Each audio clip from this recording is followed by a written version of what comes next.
3 oyda pizzani o'chirt qilib sotdik shu yerda. O'sha biz kirgan paytida 6 tami 7 ta pizzeriya o'sha Samarqandlardan chiqib ketishdi. Restoran desa bir katta Ming bo'lishi kerak, to'yxonani nazar qilardik-da. Covid tufayli teplitsamiz bo'lgan, issiqxonaga ko'p pul tikkanmiz. O'sha orasida $200,000 pul yo'qotganmiz, boshqa. Bir narsa burgerlar nomi ko'p edi-da. Mana hozirgi kun kelib mana Evis qoldi, Oqtepalash qoldi. Xuddi shunaqa hozirgi paytda mana bir payt aytardiki, place jangi bo'ladi. Keyin tam jangi boshlanadi. Keyin o'sha sentlar jangi boshlanadi. O'zbek tadbirkorlariga yiliga 15% daromad olib keladigan yangi bir konsepsiyani aytganimda kulishgan edi. Sen jinnimisan deshgan edi.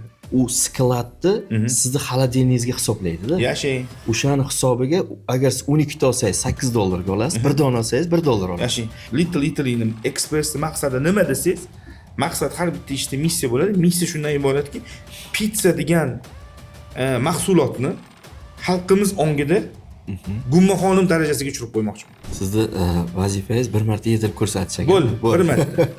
Hattoki o'zimni tog'am ham menga telefon qilib, ko'rinmay qoldingiz, kelmayapsiz. Nima qilaman, jiyan?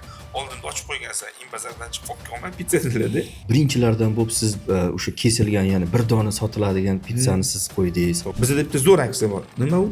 Yoqmasa tekin. Misol uchun hozirgi mana 5 yil ichida Little Italy hali bir marta ham bittasini olsang, bittasini tekin beraman demadi. Biz bilamizki, keskin burilishlarni ko'p qilasiz. Ko'p marketologlar kelib menga aytadi, "Davay buni qilamiz, davay buni qilamiz" desam, kelmaydi. Hamma o'qib tashlasa, keyin nima otamiz deymiz.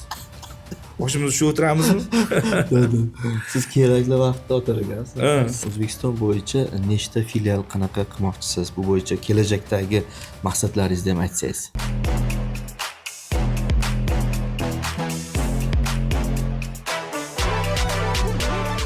Franchise.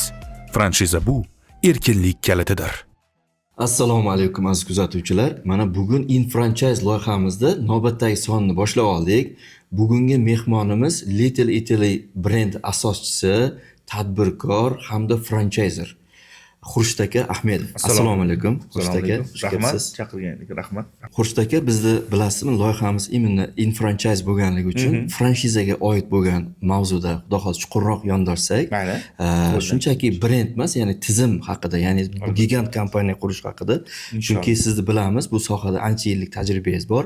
Xudo xohlasa sizni tajribangiz bilan bo'lishlik ancha manfaatli bo'ladi degan umidda boshlasak. Albatta manfaatli bo'lsa, qo'ldan kelgancha yordam berib hamma savollaringizga javob beramiz. Xo'p, Xurshid aka, ozroq o'zingiz haqingizda, ya'ni siz bu sohaga qanday kirib keldingiz, qanaqa tajribangiz bor, nima uchun aynan shu yo'nalishni tanladingiz, shu bo'yicha ozroq gaplashsak. Bu sohaga kirib kelganimga hozir 20 yildan oshdi. U hisobda. Biz endi shu 2000-yilda O'zbekiston Toshkentda shu universitetni bitkizdik-da. Haligi bir boshqacha davr edi. Ish masalasida, boshqa narsada hali zavod, fabrikalar qurilmagan. Shunda biz chet elga chiqadigan bo'lib qoldi. Chet elga chiqqanimizdan keyin birinchi manzilimiz bu UK, Buyuk Britaniya bo'ldi. Londonda 3 yil yashadik. Shu yerda уже borgandan keyin student bo'lasiz, uydan pul kelishini o'tira olmaysiz, ishlashingiz kerak. O'qishdan keyin shu part time ishlab, restoran sohasiga kirdik. Shunda dastavkada ishladik, boshqada ishladik, yordamchi bo'lib boshqa qilib. Keyin 3 yildan keyin 2005-yil Amerika Qo'shma Shtatlariga uzoq safarga bo'lib qoldi. Endi planda yo'q edi, lekin shunaqa bo'lib qoldiki, taqdir taqozosi bilan Amerikaga borib, bir restoranga o'sha yerda restoran egasi bilan tanishib, unga biznes taklif bilan chiqib, qaysi ma'nodaki, u Tennessee shtati Nashville shahrida joylashgan edi. Cesar degan odam hozir o'tib ketdi. Shu odamga biznesini, savdosini oshirib berish taklifi bilan kirganmiz. Ya'niki restoran qanaqa sohada, restoranning o'zini life cycle bor-da. Life cycle nima desangiz, kirish qismi introduction, keyin ko'tarilishi, zenit deb tepa deb, keyin qaytishi, tushib haligi odam, men bilan ko'rishayotgan odam o'sha oxirgi so'nggi pallasida turgan edi. U hech qachon ishonmas edi, o'sha tushunib yetgan ediki, bu biznes bu odam bilan birga o'ladi, tugaydi, tamom bo'ladi. Sababi farzandlari first generation American. Ular restoranga qiziqmas, ularga. Ular pizza pishirishni ham xohlamayapti, restoranga yurg'izishni padamni xohlamaydi. O'sha holatda to'xtaydi, ya'ni. To'xtadi. U aytadi menga, aytadiki, "Sen bilan men dot, Alex" dedi. Men "Alex, sen bilan men biz boshqachamiz" dedi. Bizga baribir ham kelgindimiz bo'ldi dedi. Bular emas dedi. Ular qayerlik u kishi? Italiya, Sitsiliyadan.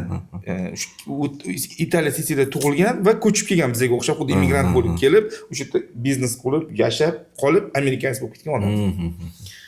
Bular dedi, bular farqiga bormaydi dedi. Mana bular dedi, bularda dedi solishtirish yo'q. Shuning uchun Amerikani yomonlayveradi dedi. Mana fenomen bitta narsa aytib beraman. Hattoki Amerikada oddiy xalqning o'zi Amerikan tizimini yomon ko'radi. Bizda qiyin deydi. Naloglar qimmat, joylar qimmat deydi. Keyin biz kulardi. Bizga kelgan joyga borsang o'zlarini qilibdi. Xullas, shu odamga biz biznes taklif bilan chiqdikki, qanaqa? Restoranni kechqurungi shiftda, night shiftda ochamiz dedik. U hayron bo'ldi. Bu New York emas deyapti. Bu yerda bo'ladi biznes. Nimaga asoslanmoqsan desa, o'sha Nashville shahri bu countryside bo'lib, u yerda downtown degan bir areada bir 50 ga yaqin mehmonxonalar bor va u yerda national klublar bor. Ular national klubi soat 3-4 da yopiladi va afsuski restoranlar soat 11 da yopiladi. 11 dan keyin ovqat yo'q. Biz o'zimizda xuddi shunaqa og'riqli nima bo'lganki, bir aylanib borib qolib, chiqib ovqat qidirib ovqat topa olmaganman. Gastinitsiyaga kirib ovqat so'rasam, vending mashinadan dot ana Lays olgin dot. Yo'qmi хотя бы hot-dog deyapmiz. Shu yerda yo'q qilgan. Demak, mana shu ish qilish kerak. Va o'sha biznes egasiga biz chiqqanmizki, National restoranni menga ber, men ro'zaman. O'zi Amerikaga borganimga 1 oyim 2 oyim bo'lgan. Amal taqal qilib gaplasholmay, hali oldimda tarjimon bolalar bor. Siz bu yoqda tajribangiz bo'lgan. Bu yoqda bo'ldi-ku tajriba. Dastavkada ishlarni ko'rdim, potensial bor, tushunolmay, analiz qilolmay, tushunib yetdimki, bu ish yuradi. Nimadir o'z bitta narsa yoqilib qoladi-da. Ketdiki, bo'pti, nima qilish kerak edi? Aytdimki, food cost qancha? 50% dedi. Profit qancha? 25. Labor cost qanaqa? 25. Tamom. Food cost aytaylik, $1000 savdo qilsa $500 ovqatga chiqaramiz. 25% sen o'zingni foydangni toza olverasan, mana laborga o'tiraman dedi. Laborga, sen laborga to'laysan, lekin men ishlaganim uchun mana shu 25 ni olaman, shu 25 dan ishlarimga oylik to'layman. Kelishdim. Bo'ldi, 5 oylik ish boshladik. $3000 bilan boshlangan. $3000 nimaga ketkazgansan desiz, menyu ishlab chiqarganmiz. Prosta menyusini olib, dastavka uchun menyu tayyorlab, uni chiqarib, haligi laminatsiya qiladigan apparatlar bor edi. Apartamentda o'tirib, ertalabdan kechgacha laminatsiya qilib o'tirardi, millagan menyuni. Hatto gastinitsiyaga olib kirib tiqib, gastinitsa administratsiyasidan kelishgan holda, agar bizga dastavka olib bersang, zakaz olib bersang, har bitta zakazdan $2 dan senga pul beramiz. O'zi Toshkentga qaytib ketishim kerak bo'lib turgan joy shu ideya keldi. Bir hafta oldin yo'masam uyga обратный biletim 7-iyul kuni qaytishim kerak. 30-iyul kuni ana ishga biz start berishimiz kerak. Deb turgan joyda birinchi kuni ochildi ham. Ishonasizmi, restoran $5000 savdo qilayotgan restoran o'sha kuni $25000 savdo qildi. Buzilib ketdi restoran. Borku, kechqurun ertalab soat 5 gacha bilmayman, o'sha kuni bir 500 ta zakaz tushdimi. Yo'q, ertalab restoran ochilishiga hech narsa yo'q. Restoran owner boshini shu o'tiribdi. Nima qilamiz, Alex? Ertalab qanaqa ochilaman deyapti. Tayyorlash kerak, chaqirib o'g'irlaning. Bozor qilish kerak boshqa taraf. Hamma stokdagi narsasini sotib tashladi. Shunaqa mana shu bir bo'ladi, moment hayotda bo'ladi. Bir narsa otiladi-ku, otilgan narsa o'sha boshidan o'zi zo'r o'xshaydi. O'sha siyuji minut. Keyin shu bilan mana shu ish yurib ketdi. 1 yil ichida bizni o'sha paytda 1 millionmi, 1,5 million dollar savdo qilib berdik-da. Zo'r. Endi u yerda o'sha ketmaydiganda bo'lib qoldingiz. Endi qoldim. O'sha kunni o'zida ertalab telefon qildim-da uyga. Bo'ldi, men qoldim. Shurat men bo'ldi. Keyin gastinitsalar, o'sha mehmonxonalar, o'tda o'sha network yaratishni boshladik. O'tda o'sha odamlar bilan tanishdik va gastinitsaning xodimlari, ishchilariga har kuni ertalab borib men pul tarqatardim. O'sha chivisini. Ish zo'r ketdi. 1 yil ichida bizni o'sha men chiqdimki, restoranni sotmanga dedim. Sen aycholim sotgisi kelmay qoldi. Sotgisi kelmay qolib, keyin meni boshqa bir o'zini yaqin o'rtog'iga taklif qilgan. Amerikada bitta narsa bor-da, birov uchun dalolat qilish uchun siz nimadir qiymatga ega bo'lishingiz kerak. Osonlikcha yo'q, o'zidan juda ham qiyin. Boshida hammaga shans beradi. Country of opportunity deydi. Lekin u opportunity bir marta beriladi. Mana shu bitta fail qildingizmi? keyin bo'ldi boshqa ustidan reputatsiya o'sha yerdan boshlangan. reputatsiya o'sha so'zga turish, sifat ustida turish, etik qilaman degan ishini qilib uni bitkazib berish o'sha yerda tug'iladi, o'sha yerda paydo bo'ladi, o'sha yerda pishadi. Shu bilan mana bir restoranga bordik, keyin u restoran sotib oldik. Qo'limizda pul bor endi, o'sha hayot boshqacha. Shu bilan shu restoranni rivojlantirib, o'sha yerda 4 ta restoran ochdik. Bir vaqtda o'zida 100 dan ortiq odam qo'limizda ishlardi. Nechta filial bo'lgan? 4 ta filialgacha olib chiqdik. 4-filial. Bittada kirgansiz, to'g'rimi? Bitta o'zim, sheriklar bor edi, bolalar. U yerda o'sha meni ustozim keyingi davrda menga uzoq muddat men bilan yonma-yon turib, hamnafas bo'lib, shu proyektlarimizda mentorlik deydi. Bizga ustozlik qilgan odam Salvatore Oliveri degan odamning nomida Sal's Pizza brendi ostida ishladik. Hozirda ham Amerikada ishlab turibdi. O'sha. Eng qizig'i hozirda o'sha o'zimizda ishlagan bolalar, sheriklarimiz, boshqalarimiz nomlarini olib foydalanib 10 tadan oshib bo'lib ketdi. Hammaligisi uspешно ishlab turishibdi. Zo'r ketyapti. Zo'r. Shu endi keyin mana shu darsda davom etdi. Keyin Toshkentga keldik. Toshkentda bir muddat dam olgandek bo'lib, yana aylanib shu sohaga 2021-yil shu Little Italy deb kichkina Italiya, New York rayoni bor. Shu rayon nomiga pizzeriya ochdik. Samarqand darvozada birinchi nimamizani. Yaxshi bo'ldi, zo'r bo'ldi, rosa zo'r savdo, boshqa narsa bo'ldi. Lekin bir narsani tushunib yetdimki, o'sha paytda agar sizni qarshingizda turgan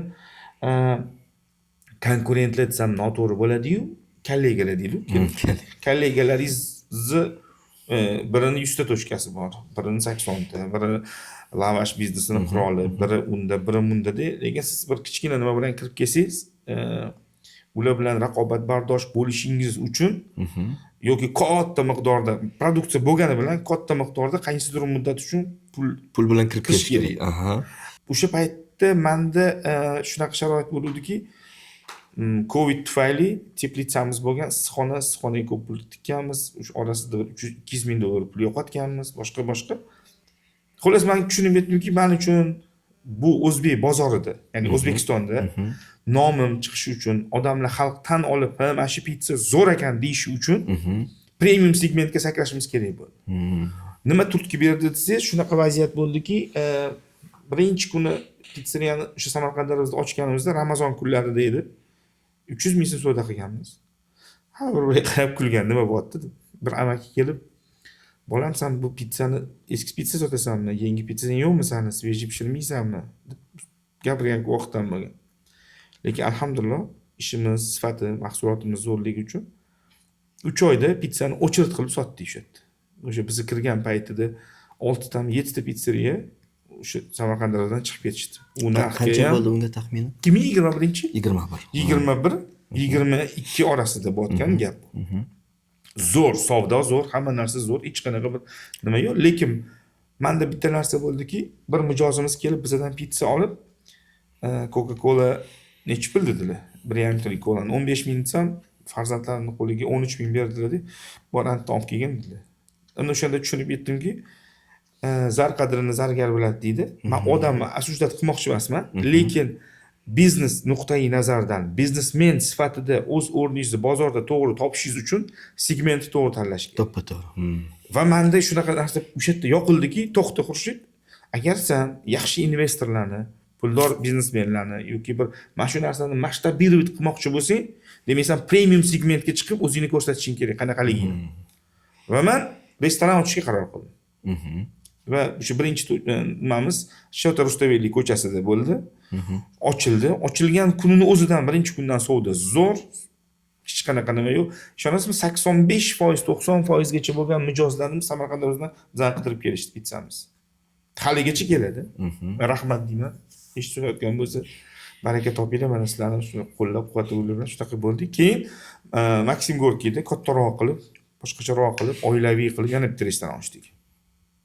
Undan keyin mana ishlab yurib, Inbazar jamoasini o'sha mutasaddilari, egalari bizga chiqib, shu pizzalarni keling bizga qo'yinglar degandan keyin o'sha hozirda 8 ta tochkasida shu pizzalarni sotib olamiz. Yaxshi ketyapti, zo'r va nimaga erisha oldik? Yillar mobaynida mana har doim bizda O'zbekistonda shunaqa bir stereotip paydo bo'lgan. Oshgan narsa tushmaydi degan.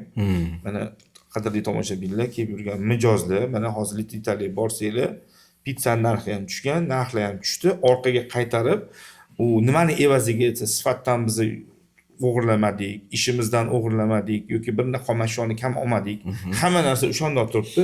Faqat sotib olish qobiliyatimiz oshgani uchun bizga mal olib kelib topshiradigan поставщикlar bilan yaxshi kelishuvlarga erishganimizdan keyin ana o'sha yerdagi ekstra foydani mijozlarimizga yubordik. Chunki hozir filiallaringiz ko'paygandan keyin 10 kilo emas, 100 kilo 100 kilo olasiz. olman. Oldin 10 dollar olgan narsani menga 8 dollar berishyaptimi? Demak, shu ustidagi 20% ni men to'g'ridan-to'g'ri mijozlarga o'sha taqdim qilishni boshladik. 15% obsluga olib tashlandi restoranlardan. Dekabr oyida, mana hozir bu oydan o'sha 10 xil pozitsiyada, pitsa pozitsiyasida aynan narxlar 20% ga tushib yaqinlashdi va tafovut o'rtada yo'qoldi. Zo'r. Biz bilamizki, keskin burilishlarni ko'p qilasizda. Masalan, birinchilardan bo'lib siz o'sha kesilgan, ya'ni bir dona sotiladigan pizzani siz qo'ydingiz. Keyin orada mana Inbazarga kirib keldingiz. Yaqinda mana ekspress qildingiz. Hali men ko'rmagandim, ostanovkalarda pizza ochilgandi. Bu bo'yicha sizni qanaqa misol chet elda ko'rib shu tajribalar qo'llayapsizmi yo hozirgi kunda bozor shuni? Yo'q, qarang, bu o'sha chuqur analiz asosida qilindi. Bu o'sha bozorimizni o'rganish, har bitta segment, har bitta sektor bozordagi holatga sog'lom diagnoz asosida qilindi deyman. Nega? Agar boshqa franshiza, boshqa kompaniya, nomini aytmaymiz, boshqa kompaniyalarga nazar soladigan bo'lsak, ular mana misol uchun kimnidir 50 ta tochkasi bor, kimnidir 70 ta tochkasi bor. O'sha tochkalarni hozirda, bugunning o'zida bir 50%ni, 50 ta tochkani 25 tasini sanitarniy deb ishini yopib qo'ysaydik, bir hafta ishlamasa, mazki 100% garantiya beraman, kompaniyaning savdo tushumi o'zgarmaydi. Bu tochkaga kelayotgan odam narigi tochkasiga borib ishlaydi. Sababi har bitta tochka uni kattaligi va uni potensiali agar chetdan nazar soladigan bo'lsa, bittasi ham 50% nagruzkada ishlamayapti. Ya'ni bozorda bizani o'sha boshqa kompaniyalar vakillari bozorda o'zini o'rnini egallash uchun, bozorda ko'proq joyda ko'proq tochka ochish bilan ovora bo'lib, biznesning ikkinchi asosiy qonuni bo'lgan buni qaysi tochkada tochka neubitичный degan narsa, qaysi summada, qaysi holatda bu biznes yashab keta oladi degan narsani sal chetga surib qo'yishyapti. Amaliyotdan boshqa tochkamdan kelyapti deb, unisini bunga, bunisini bunga haligi lakirovka asosida ishlab turishdi. Men yoqmasligi mumkin odamlarga, kimdir men bilan nima qilmasligi mumkin, lekin real situatsiya shuni taqozo qilyapti va mana 3 yilmi 4 yil oldin Evis kompaniyasini o'sha naqasi asoschisi Hisomiddin aka bilan biz bir gaplashganimizda Express ideyasini bergan edi. Mana ular ham hozir shunga tushirib yetishdiki, Evis Express paydo bo'lishni boshladi. Nimaga? Sababi biznes kattalashgan sari uni rasxodlari ham kattalashadi. Xuddi faraz qiling, ko'zingiz oldiga durshlag olib kelamiz. Uni ichida boshida aytaylik 50 ta tochkasi bor edi, 50 ta tochkadan ketdi. Endi u 500 ta bo'lgandan keyin u 10 karra ko'p pul yo'qota boshlaydi. O'shanaqa paytda nima qilinadi? Tochka sonini oshirishgan evaziga tochkani o'zini rasxodini kamaytiramiz. Ya'ni katta restoran ochish shart emasdi. Endi kichkinaroq take away express tochkalar ochilishi kerak bo'lgan bo'ldi. Va mana shuni asosida biz tushunib yetdikki, mana shu yo'l. Shu yo'l nimaga beradi desangiz, bu yerda labor cost arzonlashadi. Biznesda asosiy O'zbekistonda ikkita dushmani bor. Birinchisi bu arenda. Toshkentda yashasam ham Manhattan arendasini to'laymiz. Ishoning shunaqa, misol uchun 200 dollarga kvadrat metr joy menimcha Manhattanda ham hozir yo'q, lekin Toshkent Cityda bor 200 dollar deyapti. Bu eng katta nimamiz. Kvadrat metriga. Ikkinchisi labor cost, chunki arzon ishchi kuchi degan narsa o'sha O'zbekistondan ham chiqib boryapti, chunki hayot o'zi ko'ryapsiz, inflyatsiya 20%, odamlar yashash kerak, gaz, suv to'lovlarimiz hamma narsa oshgandan keyin majbur bo'lasiz. O'sha zamon bilan baravar yurish. Yoki siz kvalifitsirованный yaxshi kadrga ega bo'lmaysiz va sizda har doim tekuchkani hisobiga kadr yo'qotish evaziga biznesingizda stabilnost yo'qoladi. Zo'r. Bu narsani menimcha o'ylaymanki, sizda baribir xalqaro tajriba bo'lganligi deb o'ylayman. Chunki yaqinda mana shu Muhammad Qodir ukamiz bilan gaplashganda ham aytdim. Sizni tanlagan yo'lingiz qanaqadir o'zingiz qanaqadir nima bilmagan holatda bilmadim. Siz to'g'ri yo'lda ketyapsiz deb o'ylayman. Nimaga? Chunki 5 yil oldin arenda qancha edi? Hozir qancha? Endi 5 yildan keyin hisoblab ko'ring. Hozirgi paytda mana misol uchun 2011-10-yillarda mana chet elda restoran desangiz, bizda bilasizmi 500 kvadrat, 600 kvadrat restoran bu juda restoran desa bir katta to'yxonani nazar qilardik-da. U yerga borib restoranni ko'rib hayron qolardik. Katta restoran deb yozib qo'yibdi, lekin kichkina 60 kvadrat, 40 kvadrat. Ha. O'sha davr bizga ham kirib kelyapti. Chunki sizda hozir to'ppa-to'g'ri aytdingiz. Misol uchun bilasiz, mana iqtisodiyotda mana bunaqa zina bo'lib ko'tarilish bor. Masalan, siz hozir 10 ta filialingiz bor, bitta xarajat bo'lsa, 11-sini ochsangiz, uje ikkinchi zinaga chiqasiz. Shuning uchun mana ekspress yo'llari, ya'ni men o'yladimki, mana siz bilan hozir mana birinchi marta suhbatlashib turibmiz. Men o'yladimki, siz biznes egasi biznesni o'sishiga ham asosan biznes egasi ham sababchi-ku. Asosan 90%. Endi men aytmayapmanki, men xarakteringiz shunaqa ekan deyapman. Men keskin burilishlar qilyapsiz. Hozir mana mavzu endi boshlaganimizga ko'p bo'lmadi. Shunaqangi bir keskin gaplar gapiryapsiz. Demak, sizda xarakteringiz shunaqa ekanki, ya'ni yangilik olib kirish bo'yicha innovator bor ekan. Lekin men o'ylaymanki, mana shu ekspressni siz agar yaxshi ushlasangiz, xudo xolasa, bu segment, ya'ni hali misol uchun pizzeriya deganda yoki nima deganda, hozirgi kunda bizda katta restoran, masalan, bolalar o'yingohi, bu degan hali bozorda triggerlar, boshqa triggerlar bor. Bu yerda qarang, bizani o'zimizning xosligimiz shundan iborat bo'ladiki, maqsadi Little Italy'ning Express maqsadi nima desangiz, maqsad har bitta ishda missiya bo'ladi. Missiya shundan iboratki, pizza degan mahsulotni xalqimiz ongida gummaxonim darajasiga tushirib qo'ymoqchiman. Ya'niki u bir premialniy narsa emas, u bir orzu emas, u bir fantastika emas, ya'ni u oddiy narsa. Astanovkada turibsan, kelding, bir bo'lak pizzani olding, yeding, ketding. Endi savol tug'iladiki, qandoq qilib siz bu yerda chiqyapmiz, mahsulotimiz 100% organik. Bu yerda chiqyapmiz, местный go'shtdan foydalanyapmiz. Premium class dedingiz. Premium deyapmiz, boshqa deyapmizda, bu yerda narxini tushiryapmiz. Matematikaga ham to'g'ri kelmayapti deyshadi. Zo'r. To'g'ri kelmaydi.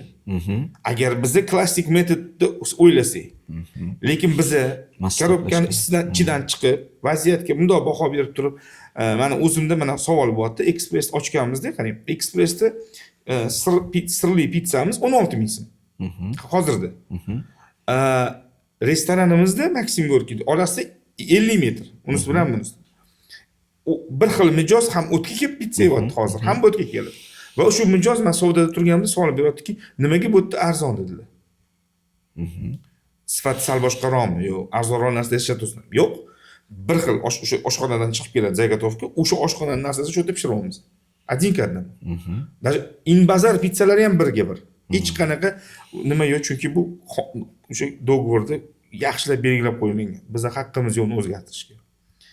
Nimani evaziga desangiz, restoranda men $7,000 arenda to'layapman. Restoranda 30 kishiga oylik to'layapman. Restoranda svet, gaz, suvni o'zi 35 million so'm pul. Mana mashhur mahsulotlarning hammasi mahsulot tannarxiga o'tiribdi. Ekspressdachi arenda astanovka $200, ikkita xodim ishlatyapmiz, 5 milliondan 10 million so'm pul. Va mendagi ekstra daromadni chunchaga solish o'rniga aytmanki, yo'q, to'g'ridan to'g'ri mijozga qaratamiz. B2C. Biznes klientga to'g'ri qaytaradi. Hech qanaqa posrednik olib tashlab. Sizda o'sha marjangiz, o'sha marja qo'yadi. Aytaylik, narigi pizzada ham har bitta pizzadan $1 qo'yotgan bo'lsa, misol tariqasi. Bu yerda ham $1 qo'yadi. Demak, Xurshid aka, siz ya'ni kichkina ekspress yo'l tanladingiz. Bundan keyin ekspress yo'nalishda ketasiz. Shunaqa. Zo'r. Endi sizda misol uchun Little Italy deganda biz ko'z oldimizga misol uchun pizzani bir qusok deb tasavvur qilamiz. Ko'z oldimizga shu qolgan. Shu darajasi qanaqa? U ham o'zgaradimi yoki ketishda ketadi? Shu formatda ketadi. Little Italy Expressda hozirda bizda bestseller bo'lgan 8 xil pizza pozitsiyasini tanladik. Bitta hot-dog pozitsiya qo'shyapmiz. Hot-dogimiz ham aytib o'taman, bu kepi unidan. Ichiga solinayotgan hamma ingredientlarga sifatiga qattiq nazorat qilinyapti. Unaqa arzon ketchup mayonez emas, maxsus souslar tayyorlanyapti, maxsus narsalar bilan yaqinda taqdim qilamiz. Va yana bitta pozitsiya kichkina o'sha mini gamburger degan narsani ham qo'sh niyatdamiz. Shuni o'zida bo'ladi. Menyu juda ham oddiy, juda ham qulay va hamyonbop. birinchi va asosiy sharti Little Italy Express'i cho'nchagida 20 ming so'm bo'lgan odam kelib maza qilib qoni to'yib chiqib ketsin. Zo'r, yo'ldan shunday kofe ichib ketganday qilib, Xuddi shunaqa. Keldi, savoy oladi. "Mana shu pizzangizdan bitta bering" dedilar. Shunda oldi, biz pizzani pishirdik, shunda korobkaga solib berdik. Korobkasi bilan birga olib ketiladi. O'zi nimasi bilanda, shu hamma narsasi shunga mo'ljallanganki, qulay, oddiy va oson. O'rtadagi mana bu baryerlarni olib tashlab turib, juda ham oson, juda ham qulay va xalqqa yaqin bo'lish uchun aynan ostanovkalarni xos tanlanyapti. Lekin maktablarni oldi, universitetlarni oldi, etilu parklarning ichida 8 kvadrat, 10 kvadrat metr joy bo'lsa, bitishki uchun o'sha sharoit bo'lsa, boshqa bo'lsa, uni modeli bor bizda, оборудованиелар. Eng qizig'i Little Italy Express'da storage bo'lmaydi. Storage degani bu nima desaki, sklad bo'lmaydi. Ya'niki bu tochkani just on time tizimida ishlaydi. Just on time deganiki, bugun keladi mahsulot, bugunning o'zida bir kunlik mahsulot sotiladi va kechqurun, balki kechqurunga yetmasdan kunning ikkinchi yarmida yana bazaga telefon qilib, menga shuncha sir, shuncha xamir, shuncha so'z, shuncha narsa yetkazib bering, uni sotib bo'ldim degan tizimda ishlamoqchimiz. Zo'r. Shuni evaziga mahsulotning sifatini ta'minlaymiz. Bu bir. Ikkinchisi, Little Italy Express'da narsa aynib qolgan ekan yoki qaynab qolishi mumkin degan mafhum bo'lgan haligi savolga hali tug'ilmasdan o'chirib qo'yamiz. Zo'r. Bitta loyihani ko'rardik, masalan, chet elda bir dona koles, misol uchun deylik, $1 bo'ladigan bo'lsa, 12 ta blokda $8 ga olasiz. Nimaga desangiz, boya aytganingizdek, storlarni hisobini, misol uchun u skladni sizni xolodilningizga hisoblaydi-da. Yashang. O'shani hisobiga agar siz 12 ta olsangiz $8 ga olasiz, bir dona olsangiz $1 olasiz. Yashang. Ya'ni siz o'sha formatda xuddi o'shani, ya'ni bu arzon degani sifatdan emas, bu matematikani zo'r hisoblagani. Ya'ni chunki ustozimiz o'sha paytda Malayziyada aytardiki, hali shunday paytlar keladi, sentlarni hisoblaysan deydi. Shunaqa, o'sha keldi. Ya'ni aytilashtirib, zo'r. Har bitta narsani narxi va uni qiymati shunaqa keldiki, mana men sizga boshqacha qilib tushuntirib beraman. Bizda hali 700-600 ming kvadratli restoranlar, o'shunaqa restoranlardan bir qarab tursangiz, birinchidan rastanovka stolov noto'g'ri, yoki bir katta bir qanaqadir fresh bar qilib qo'yishgan. Ya'ni o'sha yerda свежевыжатый sok qilinadi. O'tga ketayotgan kvadraturaga ketayotgan joyi olsangiz, aytaylik, restoran $10 dan kvadratini olgan. O'sha fresh bar o'ziga kamida 20 kvadrat joyi olib qo'yishgan. O'sha joyga $200 например yoki qanchadir arenda to'lanyapti-da. Lekin o'sha fresh bar qilayotgan savdosi o'zi turgan joydagi arendani pulini oqlamaydi. Ishchi minusda. Buni hozir bizani o'sha biznesmenlarimiz, boshqalar endi tushunib yetishyaptiki, bizda buni o'zini ilmi bor-da. Menda shunaqa bir vaziyat bo'lgan. Mana shu Shota Rustaveli naqasini ochayotgan paytimizda, filialni ochayotgan paytimizda bizga tayyor proyekt berishdi. Bir nomi chiqqan brend developerlar bilan gaplashib, shu yerga restoran qilamiz deshganda, ularning chizmasi asosida, ularning dizayneri bergan chizmalar asosida restoran qurilgan bo'lgan. Lekin u oxiriga yetmay, bir ayrim sabablar tufayli ular qo'lini ko'tarib chiqib ketgan. Men borsam aytishyaptiki, mana tayyor proyekt bor, aka, mana chizmasi, mana boshqasi, ko'ring, boshqa qiling.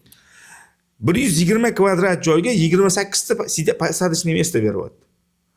Keyin men unga savol beraman. 28 ta посадочный место bilan 120 kvadratni arendasini men qanday yopaman deyman. Qoplaydimi? Kim buni chizdi deyman. Mana hozirda borsangiz, shu Turustevida 58 ta odam o'tiradigan joy boshqacha chizganmiz. Boshqacha rastanovka stolov. Buni bundoq qo'yamiz, buni bundoq qo'yamiz, orasiga gul qo'yamiz, privacy yaratamiz, undoq qilamiz, bunaqa qilamiz, shirma qo'yamiz, bo'tga divanli zona qilamiz, bundoq qilamiz deb 60 ta odam hozir o'tiradi. Ichkarida nima zaraq o'rgan ekanda, katta joyga bir 4 ta yashil. Tushunyapsizmi?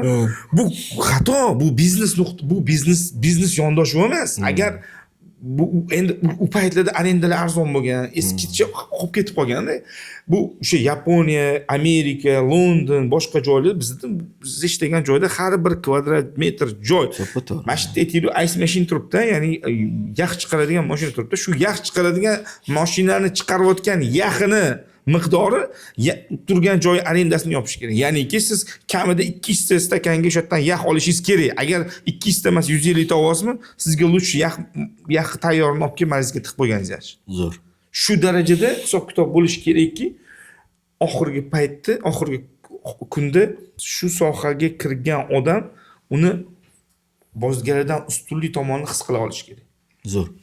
O'sha paytda mana 7-Eleven degan brendlari ular aytardiki, bizni har bitta kvadratimiz, polkamiz ni hisoblaymiz, tovar hisoblamaymiz deydi. Polka bir kvadratimiz nech pul olib keladi bizga.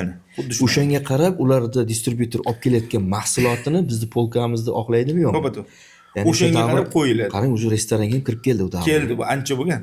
Ancha endi keldi, majburmiz. Shunaqa o'ylamasak chiqib ketib qolamiz. Zo'r. Men hozir sizni loyihangizda, ya'ni proyektingizda ikkita narsa ko'rdim. Birinchisi bu haligi skladlarni, arendalarni misol uchun nima versiyada, ya'ni ularni arendadan pulini chiqarib, siz arzon qilishni yo'lini. Ikkinchisi bu masalan kolani shunaqa shiori bor ekan. Meni mahsulotim shunaqangi premium bo'lsin.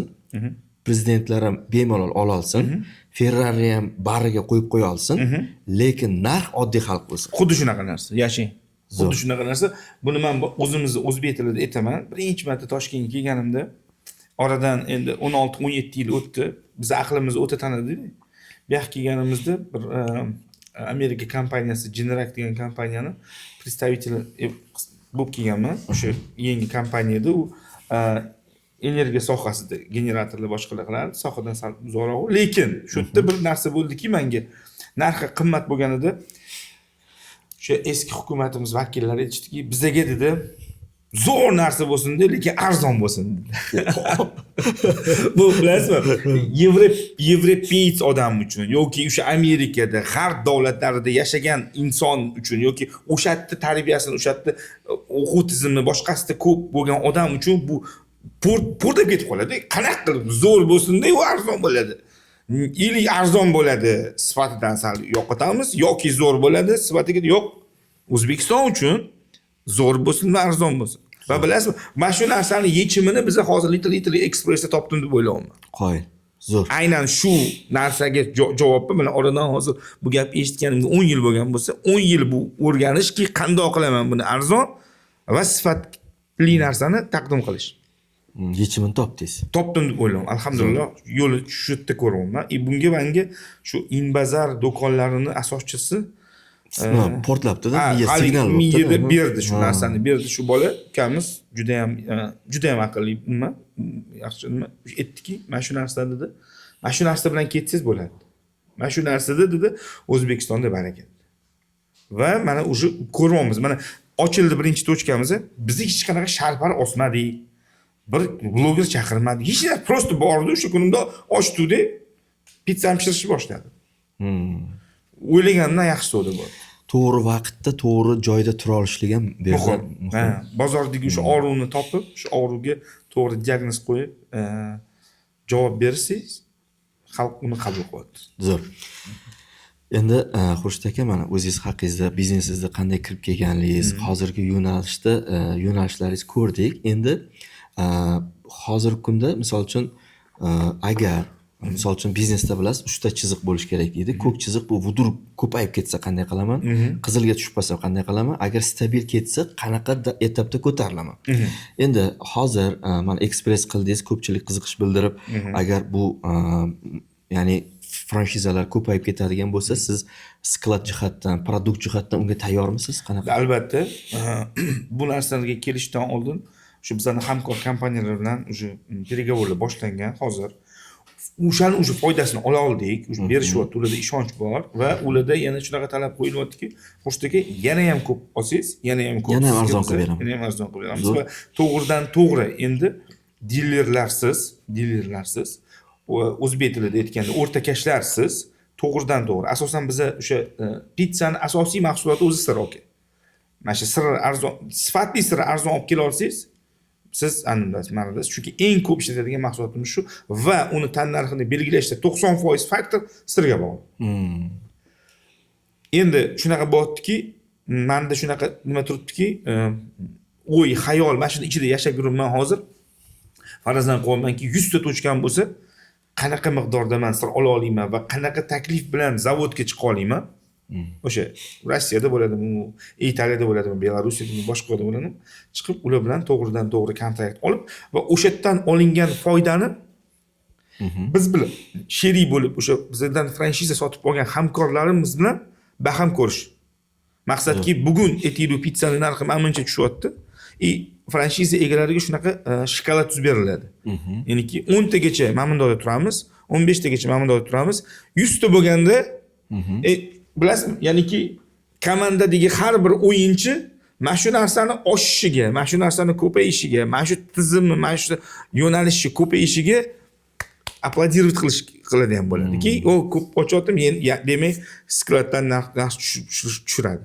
Buni biz o'z zimmamizga olamiz.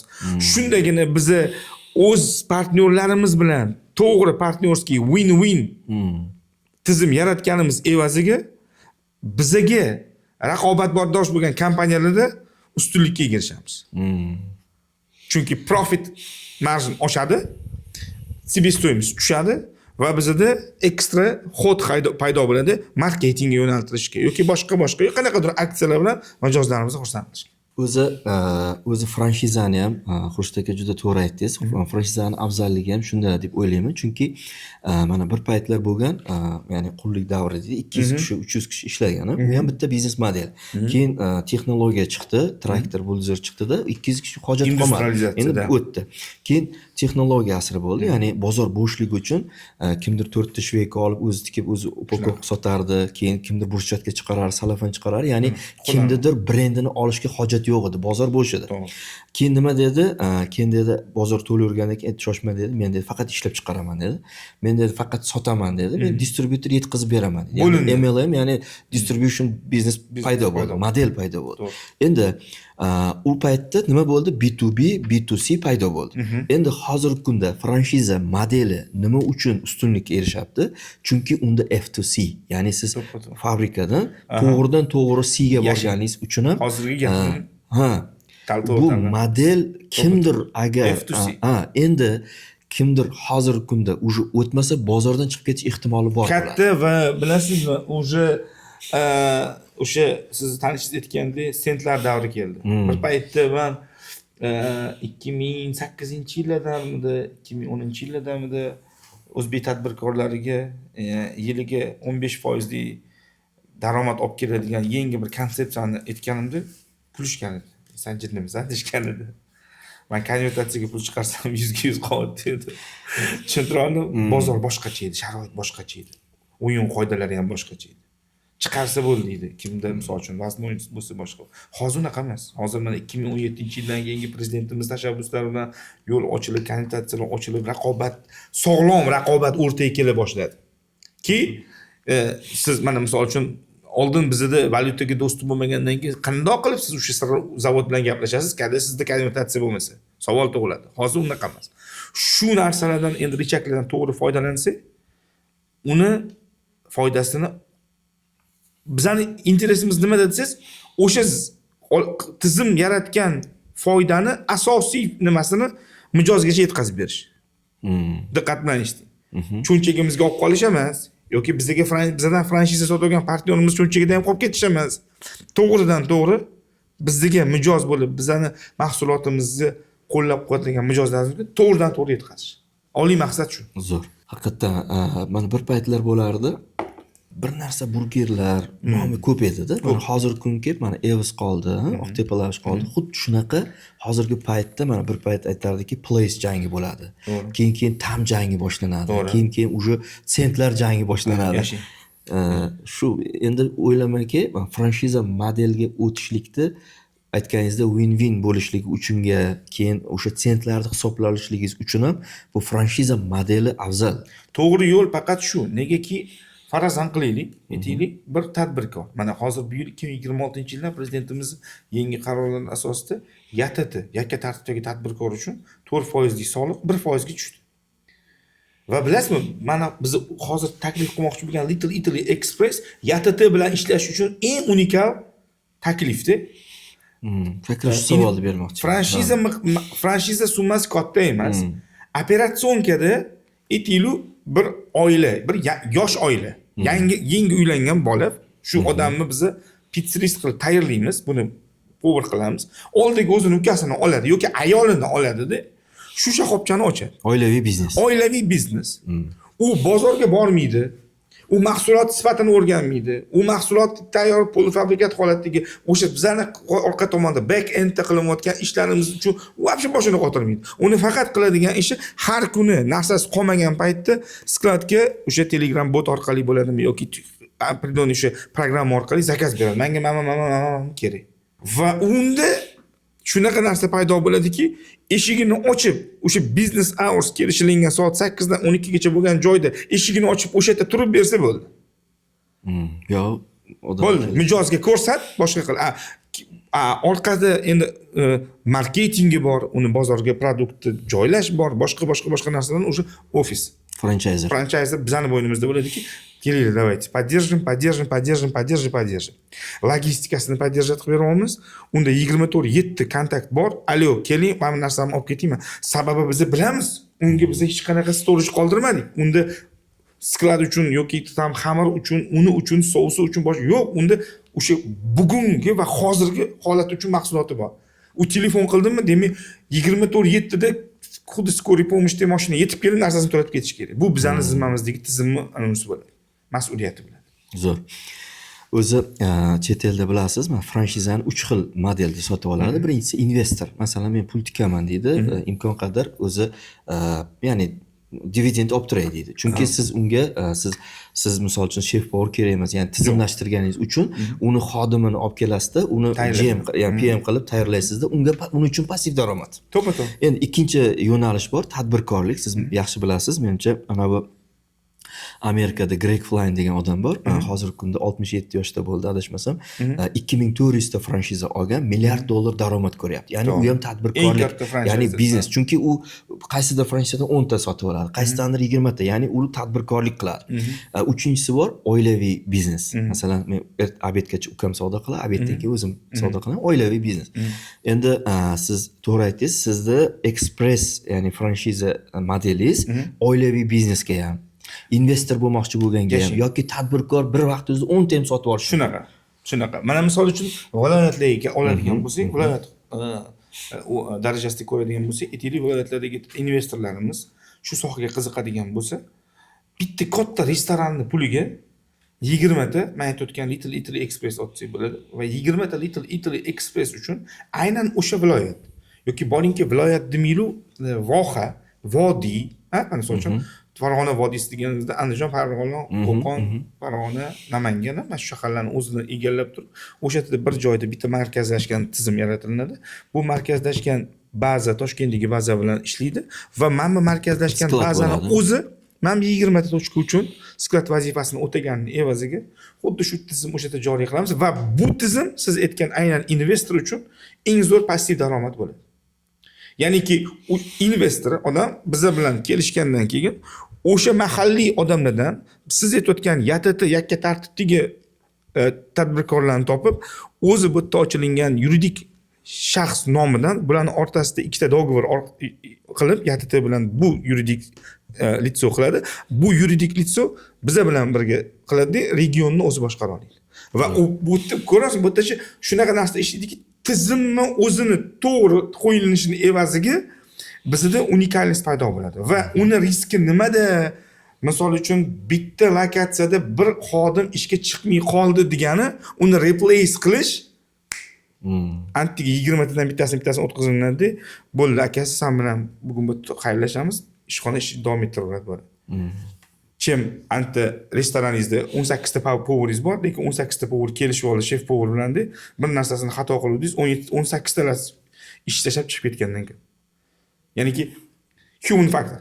Inson omiliga bu narsa o'sha bo'ysunmaydi. Ya'ni hech kim kelib investorlar bugun men sizni tochkangizga ishga chiqmayman desa, assalomu alaykum, ukam, bora qolgan. Buni 10 ming yomni qo'yaman deb savdo davom ettiradi. Ertasi kun davom etadi. Reputatsiyani ushlashimiz kerak, mahsulot sifatini ushlashimiz kerak va mahsulot oxirgi potrебитель, oxirgi mijozimiz bizdan rozi bo'lishi kerak. Zo'r. O'zi franshiza modeli haqiqatdan ham har bitta bo'limda, masalan, biznesda 6 ta ustun bo'lsa, yuridik, moliya, marketing, HRda ham vazifasini juda a'lo darajada bajaradi deyman. Chunki misol uchun bitta model, 30 mingta filiali bor bo'lgan brendlar bor. Milliontalab, 500 mingtalab xodimni qanday qilib bir vaqt o'zida boshqaryapti. Ularda siz aytgandek tizim. Mana bugun keldimi? Misol uchun bizda birinchi mana franshizani boshlagan paytimda qanaqa bo'ldi? Novvoyxonani franshiza qilmoqchi bo'ldik-da, ya'ni u un zavodga yechimi. Ya'ni natijada sklad sotadi, un sotadi, ya'ni F2C. Novvoyxonani franshiza qildik-da, novvoyxona ko'paytirib natijada un sotyapti. U yerda nima bo'ldi? Bitta og'riq bo'ldi. Chunki bizda nima degan urf bor edi? Usta, ya'ni shogird deydi. 1 yil, 5 yildan beri ular avloddan avlodga novvoy bo'lib kirib kelyapti. Ha. Endi shunaqa. Endi nima bo'ldi? Endi olib kelyapman, ishonasizmi? Novvoy degan gruppalar bor. Yozyapman novvoy kerak. Endi sal chunki biz nima deydi? Qadriyat yaxshi sariyog', zamzam suv qo'shyapmiz. Shunaqa. Keyin novvoy kelyapti-da, aksariyatda 3 kun ishlaydi, 4-kun yo'q, aytmay ham ketib qoladi. Ketib qolgan yo'q. Keyin bu nimaga ekan deb chuqurlashib ko'rsak, qarang. Nima bo'lyapti? Bitta qopni 200 ming so'mdan yopadi. Siz 4 qop, 5 qop, 3 qop yopgandan keyin tabiiyki 5 kuniga 500 ming, 600 ming kuniga topgandan keyin bu bir oyda 15 million, 10 million, 20 million pul bo'lyaptimi? U bolaga miyaga investitsiya qilmaganligi uchun u pulni qanaqa boshqarish bilmagandan keyin ichadigan, chakadigan bu endi hamma novvoyga taalluqli emas. Endi aksariyatda shunaqa holat ekan. Buni yechimini ko'payib ketdi. Keyin уже bizda muammo nima bo'ldi? Novvoy bo'ldi. Buni tizimlashtirib, men o'ylaymanki, sizda yo'nalishingizda buni yechimi tizimlashtirish. Ya'ni inson faktoriga bog'lanmagan. Aynan nonvoyxona bilan pizzani xoslashtiramiz. Hozir inson omilini olib tashlagan holda. Nonvoyxona bilan pizzeriya solishtiradigan bo'lsa, o'sha F2C misolida oladigan bo'lsa, zavoddan nonvoyxonaga un kelyapti. Va nonni sifati nonvoyi настроенияsiga bog'liq bo'lib qoladi. O'sha kuni siz endi ketib qoldi deyapsiz, ketib qolmadi ham de, bir настроенияsi bo'lmadi yoki etili drojani o'sha miqdorda solmadi yoki shakar o'rniga tuz soldi-da, biznes juda ham katta zararga kiradi. Sababi siz inson omiliga ilindingiz. Ana o'sha sizga bu nonvoyxonada o'sha hunarmand kerak. Bizning tizimda xamir un kelmaydi.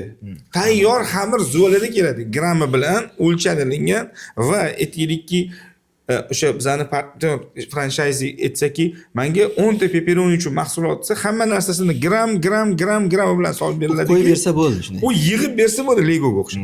Xamirni ochdi, qo'yib berdi.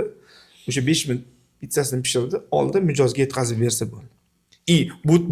Bu tizimda o'g'irlikka ham o'g'irlik emas, ahmoqlikka joy qoladi. Ya'ni u qo'lidan pizza tushib ketib qoldi, to'kib yubordi, nimadir qildi, bir qaltis nima qildik.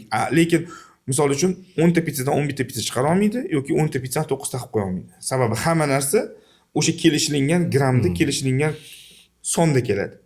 Zo'r. Bu yerda уже mashi tomoni investor uchun o'zi bizning restoran sohasida 3 ta xavfimiz bor. Birinchi xavf bu o'g'irlik kassada bo'ladi. Bu uchun mana ICO tizimi bor. Shu ICO tizim bilan biz ishlaymiz. Shu ICO tizimini o'sha ishlayapti. Zo'r va o'sha tizim agar qo'yilinsa har bitta tochkada investor odam uydan o'tirgan holda har bitta tochkada bo'layotgan savdo miqdori, bozor kelgani ICO tizimi ham sklad bilan oldi berdini ham boshqaradi. Ya'niki bugun skladdan bizning mashinalarni olib kelgan narsani haligi ukamiz qabul qilgandan keyin o'sha zahoti ICO kirgizadi. 12 kilo pepperoni, 20 ta xamir, 30 kilo sir, mana buncha sos, mana buncha narsa qabul qildim. Sklad shakllandim. Bu yerda savdo shakllandim, orqasida asta-sekin chiqib keladim. Oy oxirida o'sha investor odam qalaydi, bu men to'g'ri ishlayapti. Bo'lishi mumkin emas. Ya'ni sirri misol uchun gramlab solib beramiz. Aytaylik, bitta pizzaga 500 gram sir solinadi. Ya'ni 500 gram sir upakovka holatda keladi. Pizzaning razmeri bir xil, u o'zgarmaydi. Unga ko'p kam solish mumkin emas. Zo'r. Ya'ni o'lchangan. O'lchangan. Bu yerda bizga faqatgina qo'pol qo'yayotganda robotlar kerak bo'ladi. Shu aytgan knopkani bosib tursa bo'ladi. Aytgan knopkani bosib. Zo'r. Yo, men aytmoqchi bo'lganim ediki, mana misol uchun o'sha novvoyxonani ham xuddi shunday tizimga o'tkazsagina o'xshaydi. Bo'lmasa, masalan, unaqa yo'q, inson omili juda kuchli narsa. Keyingisi mana aytgan narsamda ikkinchi o'g'irlik bilasizmi, restoranda qayerda bo'ladi? Zakup paytida bo'ladi. Ya'ni sotib olish paytida. Mana men hozir o'zim bir ukamiz bor, 5 yildan beri biz bilan ishlaydi. Men ishonaman shu bolaga, ishonch uchun ishlayapmiz. Lekin men bilaman, agar shu ukamiz hozir 10 ming so'mdan olayotgan kartoshkasini 12 ming so'mdan olaman desa, men bilmayman uni. Yoki pomidor 18 ming edi, bugun 25 ming kirib kelsa ham bo'ldi, kirib ketaveradi. Franchise bilan bizning oramizdagi munosabatda foizda ko'rsatib beramiz. Ya'niki siz bizdan olayotgan pizzani xom ashyosi sizga mana shu foizdan oshmaydi. Uni oshmasligini biz ta'minlaymiz. Magaram balki sababamki bir zotan bir sabab bo'lib narx ko'tarilib ketib qolib, dollar 13 mingdan 20 mingga oshib ketib qolib, bir qanaqadir ekonomik bir qanaqadir kollaps bo'lgan paytda hammaga bir xilda xat jo'natib, hammani bir joyga majlisga yig'ib, akalar, mana sababga ko'ra, mana force major holatga ko'ra, anu zavoddan kelayotgan sirimiz yoki yo'limiz yopilib qolganini evaziga manchaga oshdi. Hammamizda mana shunchaga ko'taramiz. Mahsulotni narxini sotuvini ham mana shunchaga oshiramiz va o'sha o'zimizning marjamizni ta'minlaymiz deb uni nima deydi, demokratichni hal qilamiz. Prozrachni. Individualni, aka siz meni qarindoshimni deysiz yoki aka siz meni o'rtog'im ukasi deysiz, sizga mana bunaqa privilegiya emas. O'sha o'zgarish hammaga bir xil bo'ladi.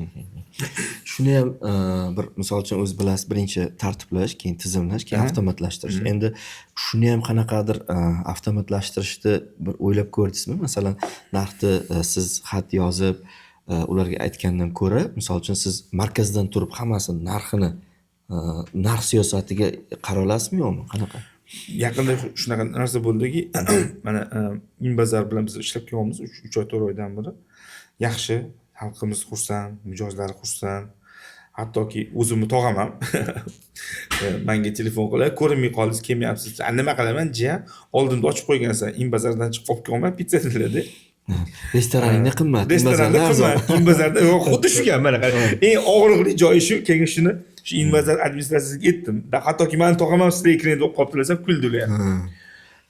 Shu yerda shunaqa narsa bo'ldiki, mana yanvar oyida yaqinda majburiy holat. Bilgan bo'lsangiz, yangi qonun bo'yicha qishloq xo'jaligi yetishtirgan mahsulotlardan 12% endi hisob tashlandi. Ya'ni zanjir uzildi. Oldin tovuq fermasi bo'lsa, u chiqargan tovug'ini 12% qo'shib sotardi. Bu endi eslik unga olardi va u zachot bo'lib ketgani hisobiga davlatga ham to'g'ri hech narsa tushmas edi. O'sha 12% bu yoqqa o'tib ketadi. Endi davlatimiz aytdiki, 12% qishloq xo'jaligi to'lamasin dedi. Ya'ni ferma 12% to'laydi. Xo'p, agar logichni yoki Amerikada, Yevropada bo'ladigan bo'lsa, agar fermerga borib, bugundan boshlab sen sotayotgan go'shtingga 12% to'lamaysan desangiz, u fermer 12% ga narxini tushiradi, to'g'rimi? Tushmadi O'zbekistonda. Nega unday bo'ldi? Bilmayman nimaga unaqa bo'ldi. Tushmadi narx. Va o'rtada turgan o'sha tovuqni olib fermadan olib uni go'shtga aylantirib qushxona bo'ladimi, boshqa bo'ladimi, distributor kompaniya bo'ladimi, bizga yetkazayotgan o'rtadagi o'sha korxona 12% ortiqcha to'laganning evaziga narxni ko'tardi. Buni yaqinda o'sha постановлениеga xat kirizildi, shu tushuntirish mana bunaqa bo'lyapti debdi endi. Balki bu kelajakda o'zini o'rnini topar.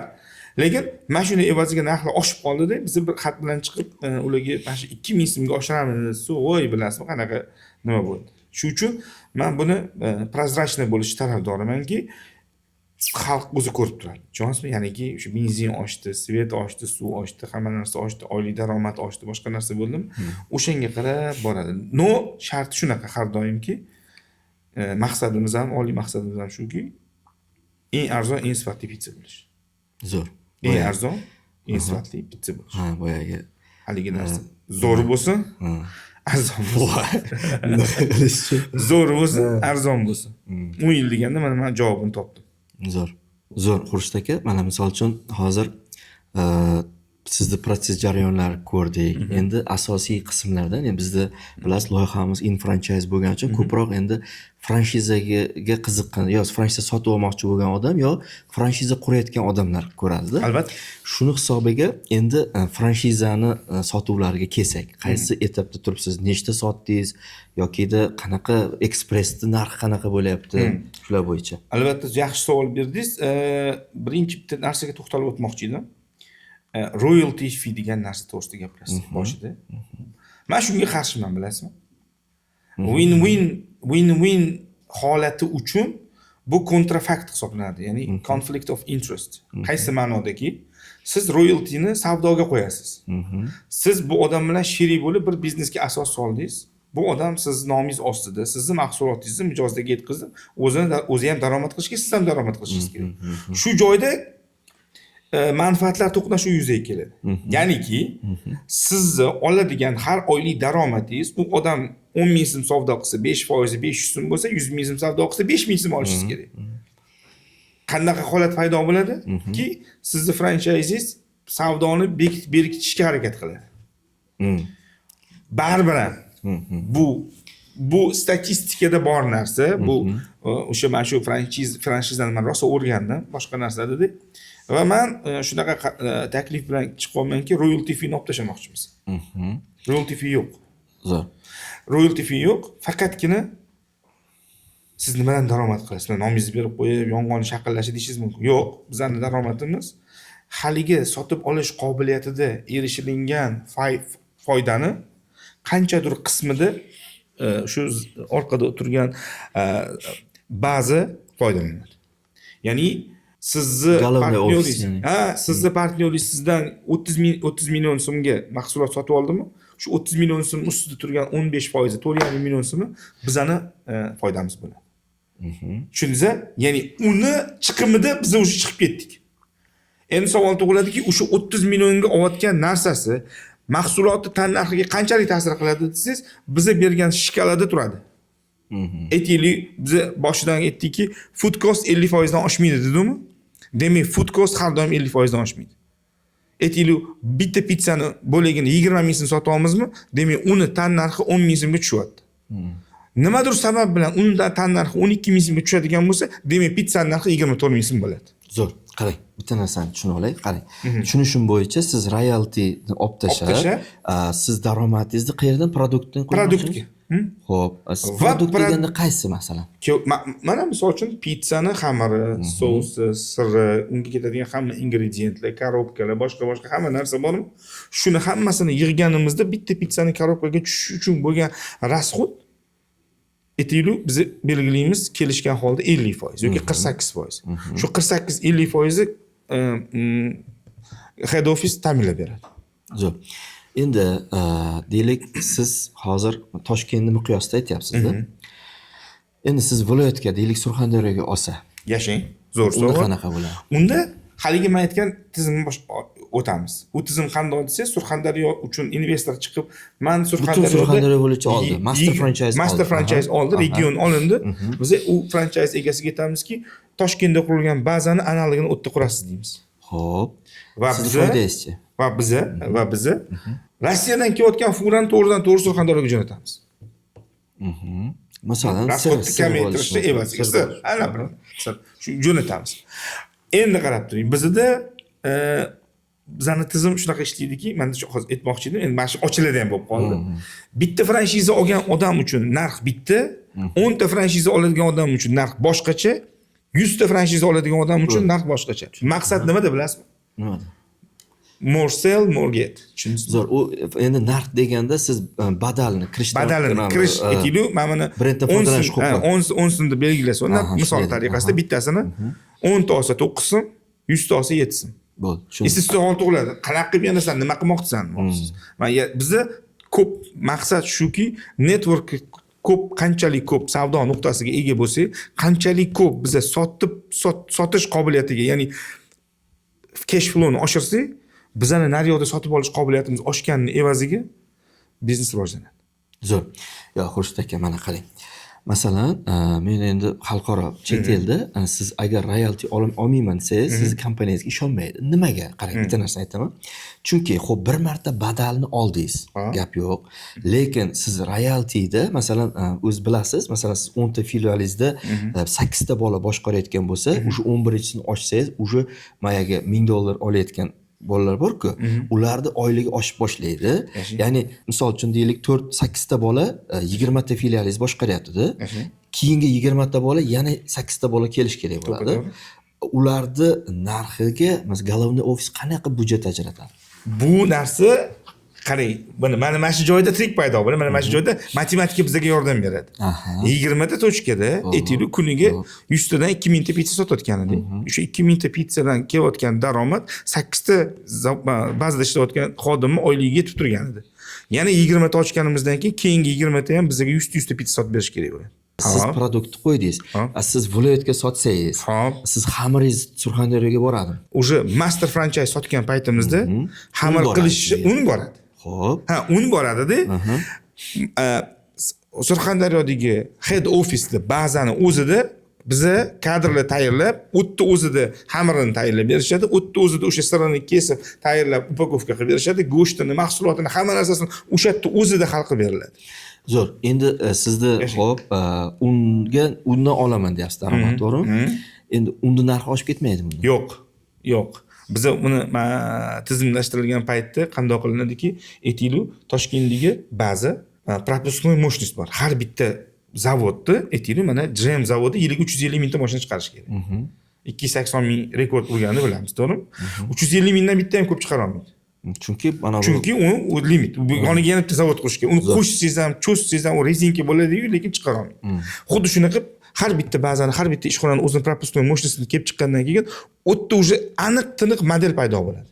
Ya'ni 10 ta odam bilan biz mana bunga erishayotganimiz. Xuddi shu tizi, xuddi shu shart o'tda ham qo'yiladi va o'tda o'sha master franchise-ga mana shu modelni olib kelib o'rnatamiz. Analog bir xil bo'ladi. O'sha bizdan franchiza sotayotgan odamga aytamizki, odam keladi, birinchi so'raydigan savollar: "Xo'p, aka, pitsangizni bo'ligini nechta sotyapsiz?" deydilar. Birinchi savol shu bo'ladi. 20 ming so'm sotayotgan ekansiz. Shu yerda qancha foizi foyda deydilar. Shu joyda biz o'sha kalkulyatsiyani ochamiz. Bitta bo'ligini tan narxi manmuncha, labor ish haqqi manmuncha, arenda haqqi manmuncha, mana sof foydasi deyiladi. Xo'p, endi siz ish haqqi menga o'tar ekan, chunki ishchiga men pul to'layman, arendani men pul to'layman. Foydani men olishim kerak. Sizni foydangiz qayerda deydigan bo'lsalar, haligi men food cost sanab bergan joyimda o'sha koeffitsiyentda men ushlab turaman. Bu katta mas'uliyat hozir. Tushundingizmi gapimni? zo'r. Tushuntira oldimmi? То есть men ularga berayotgan food cost har doim o'sha fiksirованный food costda turadi. O'zbekistonda shunaqa bir yozilmagan qonun bor ekan, fast foodchilar bilan ko'p okalar bilan gaplashgan, 46% deyshar ekan. Nerealniy 46% deyish. Biz 50 olamiz. O'zi butun dunyoda shunaqa olinadi. 50 food cost olinadi, 25 labor olinadi, 10-15 taxation, utility, gaz, suv, svet, nalog olinadi, 10-15 foyda qilinadi. Bu общий katta kartinani olganimizda. Agar bunaqa bilan chiqsangiz zo'r. Lekin bizlarning masalan uchun ko'p hozirgi katta fast food chainlarimiz 5%, maksimum 10% da chiqolmayman deyapti endi. Sababi nimada desangiz, себестоимость bizda haligi narxni tushirish uchun kurash ketyapti-da. Narxni tushiramiz deyapti-da. Tushirib bir-biri bilan konkurent raqobat qilyapti, lekin o'sha paytda o'zida ular o'zini rasxodini tushirmayapti. Arenda hali ham turibdi-yu $5000 bo'lib, yoki Toshkent Cityda $10,000 ga arenda to'lash. Qanday tushirishga harakat qildi? Yashang. Tizimda nima emasda, o'sha narsalar bo'lmasligi uchun biz mana bu taklif bilan chiqqanmizki, давайте bolalar ishlaymiz shunaqa. Sklad, boshqa narsa yo'q. Bitta vaqtda o'zida tizim shunday bo'ladiki, mahsulot sifati, gigiyenasi va arendasi, to'lovlari, uni storage uchun ketadigan rasxodlarning hammasini 20 ta tochkada 5 kvadrat joydan olganimizda faqat sklad uchun olsak, bu 100 kvadrat joymi? Undan ko'ra men o'sha 100 kvadrat joyga men o'rtaga baza qurib, o'sha yerda o'zidan hammasiga tarqatganim afzalroq bo'ladi. Sababi u baza bizga ham Zagotovочный sentr vazifasini bajaradi. Yaqinda bitta xalqaro franshiza kirib keldi. Kirganiga 1 yilcha bo'lib qoldi. Fast food yo'nalishida. Unda royalty xuddi sizga o'xshab royalty olmaydigan bo'ldi. Nimaga desangiz, u chet elda xalqaro franshiza kirib kelganda ular nima qiladi? Ular daromadni o'zi chetga sotganda ular nima uchun royalty oladi? Sababi mahsulotni o'zingni mahalliy olasan, mahsulotingdan foyda qilmayman deydi. Endi deydi, sen meni brendimni olyapsan, odamlar tushunchasida men bu yerda bir fast food ochilibdi emas, brend ochilibdi deb savdoni oshirishga brend xizmat qilyaptimi? Buning uchun bizning головной ofisimiz xizmat qilyaptimi? Uning uchun deydi, og'ayin deydi, 1% bo'lsa ham, 3% bo'lsa ham royaltingdan ber. Endi bular bularga nima qiladi? Endi ular nima qildi? Ular kirib kelganda men shu savolni berdim. Sizlar dedim, royalty bizga dedi, royalty olmaymiz dedi. Nimaga desam? Chunki bizdan dedi, xalqaro, ya'ni brend egasi ham royalty olmayapti dedi. Men aytdim, daromad qayerdan kelyapti desam, ular nima ekan bilasizmi? Ular texnologiya ishlab chiqarar ekan. Ya'ni qanaqa, masalan, оборудование ishlab chiqarar ekan. Masalan, pechi bor-ku, kartoshka qovuradi, o'shani sotar ekan. Har bitta sotilgandan, ya'ni ular mana xuddi mana unzavod natijada un sotadi-ku, ular оборудование sotadi. Shuni hisobiga har bitta sotilgan nimalarki, keyin ana ingrediyentlarni sotadi. Ya'ni shunaqangi siroplari bor. Undan olishingiz kerak. Mana baribir daromad qilyapti-da. To'ppa-to'g'ri. Mana endi sizning savolingizga men javob beraman. Surxondaryoni o'zida o'sha ba'zi yoki bizning vakilimiz bo'ladi. Zakup bilan shug'ullanadigan va o'sha ba'zi o'zini franshizalariga sotayotgan paytda Toshkent nima qilayotgan bo'lsa, o'zini franshizalari bilan xuddi shu narsani o'zida ham joriy qiladi. Unga ham produktdan daromad olishga ruxsat berasiz. Beriladi, ha. O'sha daromadga keyin biz ham sherik bo'lamiz. Bu odamga o'sha privilegiyani berganimiz evaziga. Ya'niki bitta odamga biz ishondikda, mana aytaylikki, men aniq bilaman, misol uchun chet el brendlaridan bittasi, mana misol uchun tovuqda yaxshi ish sotayotgan zo'r brend, hozirda misol uchun hech qayerdan tovuq olishmayapti. Sanksiyalar bo'lgandan keyin, Rossiyadan muammolar bo'lgandan keyin, ularga Rossiyadan kelayotgan narsalar to'xtatildi. Головной ofis aytdiki, bo'ldi Toshkentning o'zidan tovuqingni chiqarib dedi.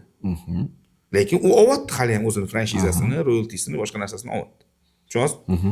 Xuddi shunaqa narsani bizni Toshkentning analogini Surxondaryoda joriy qilinadi va Surxondaryoga o'zimizdan borgan vakil, misol uchun, u narsani boshqaradi. Aytaylikki, qarab turing. Aytaylikki, bizdan o'sha master franchise kelib, "Okay, men 20 ta tochka sotib olaman, 20 ta tochka bittada ochaman, bazani siz ta'minlab bering" desa, biz unga tayyormiz. Borib o'sha yerda xuddi shu bazani yaratamiz va o'zimizdan xodimlar o'zimiz pul tikamiz. O'sha 20 ta franshizdan olingan pulni evazini yana o'ziga tikib turib, o'sha yerda baza yaratib, o'sha yerda o'zida mustaqil botdan qanaqadir faqatgina kerakli bo'lgan, жизненно важный, aytaylik sos, aytaylik sirlar, boshqa narsalar bormi? Endi qarab turingda, hozir siz aytayotgan variantda bor-ku, royalty sotayotganlar. Ular o'zbek mentalitetini bilmaydi-da. Mentalitet nimadan iborat? Franshizani olgan odam pomidor sifatini aytdiki, biz rozviy pomidor ishlatasan-da. Shu ketakan boradilar-da, rozviy pomidor, uni qizil pomidor ko'tarib keladilar. Nimaga oldingiz aka desangiz, "Bu 10 ming ekan, bu 5 ming ekan" deydilar. Siz uni mana shu joyda inson omili aralashgani evaziga mahsulot sifati hamma yoqda har xil bo'ladi. Va O'zbekistondagi aksariyat franshiza, men viloyatda ko'p chiqdim-da. Juda ko'p chiqdim. O'rgandim. Buni o'z kecha paydo bo'lmadi bu fikr. O'rgandim. Bilasizmi?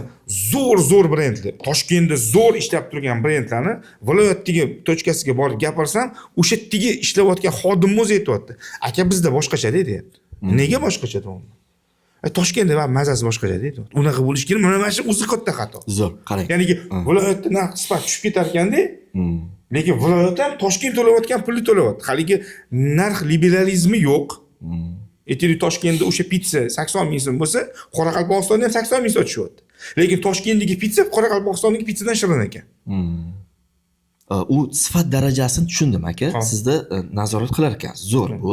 Bunga roziman. Endi bunda tushunsak bo'ladi. Masalan, deylik siz 10 ta franshizangizda Toshkent bo'yida qanday qilardingiz? Royalty olmayapsiz-da.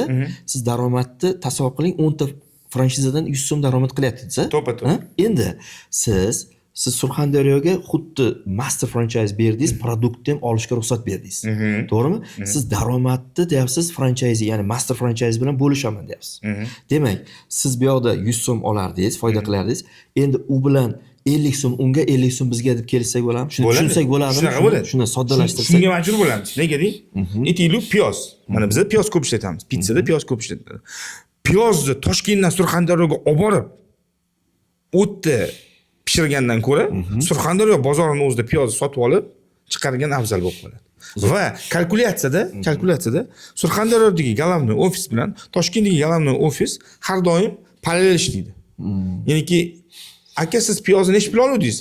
500 so'm oldim. Demak, food costimiz mamnunchaga tushibdi. Mamnuncha ustiga qo'ysak bo'lar ekan, mamnundoq bo'lar ekan. Haligi bizdan franchiza sotib o'tgan bolalar uchun og'ir bo'lib qolmasligi uchun mana mamnundoq qilib belgilaymiz deyiladi. Ularga o'tdan chiqib ketaveradi. Tushundingizmi? Ya'ni qayerdadir akkumulyatsiya qiladi u narsa. Zo'r. Faqat bu yerda bitta joyi bo'ladiki, bizga partnyor bo'layotgan o'sha Surxondaryodagi master franchise biza bilan maksimal darajada shaffof ishlash kerak. Tushuntira oldimmi? Haligi aytib berdim sizga. Mani поставщикim menga misol uchun pomidorni 10 so'mlik pomidorni 12 so'mdan o'tkazsa, men qabul qilaman. Xuddi shu vaziyat aytaylik Surxondaryodagi o'sha master franchise o'zi 300 so'mdan piyoz oldim deb turib, yo'q, aka bu piyozni 1000 so'mdan kirg'izaman desa, u uni vijdoniga qo'yib qo'yadi. Zo'r, qarang. Buni yaxshi tushundim. Ya'ni men nima demoqchi edim, Xurshid aka? Masalan, biznes modelingiz haqiqatda chet el standartiga ko'ra har bitta sent hisoblab kelyapsiz. Lekin meni qiziqtirgan narsa maksimum siz bilan bog'lamaslik. Ya'ni biznesingiz sizga bog'lanyaptimi yo'qmi? Shuni nimada? Masalan, siz hozir u yoqda siz aytyapsizki, men deyapsiz, agar deyapsiz, markaziy Surxondaryoni agar kimdir yo'q desa, meni o'zim borib ochaman deyapsiz-ku, skladni, to'g'rimi? Unda yana sizni boshqaruvingiz aralashib qolmaydimi deb. Yo'q.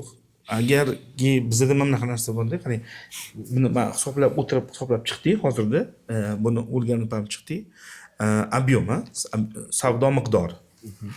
O'sha misol uchun hozirgi hisob kitoblarimizda, biz hisoblayotgan hozirgi hisob kitoblarimizda agar har bitta litr express to'xtasi bir kunda o'sha 16 soat ish vaqtida, soat ertalab 8 dan kechqurun 12 gacha bo'lgan davrda 200 ta pizza bo'lagini sotsa, 200 ta pizza bo'lagini sotsa, bo'lakmi yo butun? Bo'lak. Bu butunda 25 ta pizza bo'ladi. Tushundingizmi? Zo'r narsa. 25 ta pizza sotsam bo'ldimi? Yetadi. Zararsiz nuqtam qaysi? Nechtada? 100 ta 120 ta. Demak 10 tada, to'g'rimi? Ha. 10 tada zararsiz nuqta. 15 ta. 15. 200 ta sotsam bo'ldimi? Bo'ldi, yetadi. 200 ta mijozat. Zo'r. Berilayotgan arenda miqdori, ishchi kuchi va Produkt. to'liq hammasi o'sha yerda chiqib ketadi. Eng qizig'ini aytib bermadim sizga. Agar o'sha 200 ta pizza, ya'ni 25 ta bo'lsa, 20 ta tochka bo'lsa, bu 500 ta pizza degan. Agar bazaga biza kulli 500 ta pizza uchun zakaz olib bera olsak, o'sha mana turgan baza bor, 8-10 kishi bilan nalogini ham to'laydi, arendasini ham to'laydi, svetini ham to'laydi va foyda bilan chiqib ketadi. Nechta bo'lsa? 500 ta pizza chiqara olsa. 500 ta katta pizza uchun mahsulot chiqara olsa, ya'niki bu degani 2,5 tonna sir chiqarish kerak, 2,5 tonna go'sht chiqarish kerak, 5 tonna xamir chiqarish kerak. Boshqa tushuntira oldimmi? Tushundim. O'shani xom ashyosini ishlab chiqarish uchun zavodni biz ish bilan ta'minlashimiz kerak. U mini sex, mini zavod. O'sha yerdagi 8 ta odam mana shu narsani ushlab bera olsa, ta'minlab bera olsa. Bo'ldi, biz o'yindamiz. Juda oddiy, juda unikal va qilish mumkin, erishish mumkin bo'lgan anaqa fenomenalniy, ya'ni osmondagi kosmik nomerlar emas. Mamnuncha sotsa, buni har bittasidan mamnuncha qolsa mamnaqa bo'ladigan narsa yo'q. Demak, Xurshid aka, mana sizni men sentlarni hisoblayotganligingizni ko'rdik. Masalan, har bitta etapga e'tibor berdik. Endi franchiza sotib olayotgan investorda u hisobdan tarafdan qaraydigan bo'lsak, men boshqa restoran sifat pizzeriya franchizasini olsam, deylik, $150,000 ga, $200,000 ga. Uni deylik 1,5 yilda pulini chiqarsam, undan ko'ra $150,000 pulga sizdan nechta sotib olaman? Agar kimdir menga kelib 5 ta olaman. 20 taga menda возможность bor desa, aytaylik uni narxi 15,000 emasdan 10,000 ga tushadi. Nega desangiz, biz o'sha 20 taga zalog olgan kunimiz men Xitoyga uchaman deb, Xitoy o'zidan borib 20 ta xolodilnik, 20 ta pech, 20 ta hammasini o'sha yerdan olib keldim. Bir xil standartda, bir xil razmerda, bu franchiza qurishni boshqa sirlari borda. Ko'p bizani franchizerlar bilmayapti. Aytaylikki, bitta tochkada bitta xolodilnikimiz buzilib qoldi. Ikkinchi tochkamiz o'sha kuni ishlamayapti bir sabab bilan. Shunaqa bo'lish kerakki, ikkinchi tochkadan olingan xolodilnik birinchi tochkaga tushishi kerak. Razmeri bo'yicha ham, turishi bo'yicha ham, standarti bo'yicha. Yoki bir tochkada bir xodim ishga chiqmay qoldi, ikkinchi tochkaga bitta odam jo'natishimiz kerak. Ikkinchi tochkaga borgan odam o'ta qidirib yurish kerak emas. Buni siri qayerda edi, buni xamiri qayerda edi, buni narsasi qayerda edi. U kirish kerak-da, okeanda suzgan baludek o'sha yerda suzib ketish kerak. Bu o'sha tizim. Bu o'sha anu McDonald's o'tirib o'lchaydi-yu. Xuddi shunaqa narsa qilinadi. Har bir metr kvadrat bu tillaga teng biz uchun. Har bir metr kvadratdagi ishdagi cycle, ya'ni sizni mahoratingizda. Bu o'sha bizning ishimiz. Franchise mahoratiki pechka nimaga bu yerda turibdi deganga bizda asos bor. Chunki franchiza sotib olayotgan odam sizga ishonib oladi-da. Har bir sentini ekonom qilib berishingiz. Yashang. Ana endi men o'sha shu narsani ekonom qilishimda hali ketganimdek ko'p bo'ladi, ko'p ketadi. Ko'p keladi. Tushuntira oldimmi? Ko'p bo'ladi, ko'p keladi. Ya'niki bitta franchiza sotib olgan odam aytaydi, o'rtacha hisobda 6 oy bilan 12 oyda pulini yopib olsa, 15 ta franchizani sotib olgan odam 5 oy 4 oyda chiqib ketadi. 15 ta franchiza sotib olgan odamning riski bitta franchiza sotib olgandan 15 karra zo'r bo'ladi, kam bo'ladi. Nega deng? 15 tadan aytaylik fail rate deyiladi. Har bitta proyektni baribir faqat biz baxtli yurib zo'r deganimizdan zo'r bo'lmaydi. Qaysidir o'xshamaydi, qaysidirga odam kelmay qoladi, qaysidirda qayerdadir siz relokatsiya, ya'ni bu lokatsiyadan bu lokatsiyaga ko'chirishga to'g'ri kelib qoladi. To'g'rimi? O'shandagi fail rate 10% oladigan bo'lsa, 15 tadan 1.5 tasi yopildi. Mana 2 tasi yopildimi?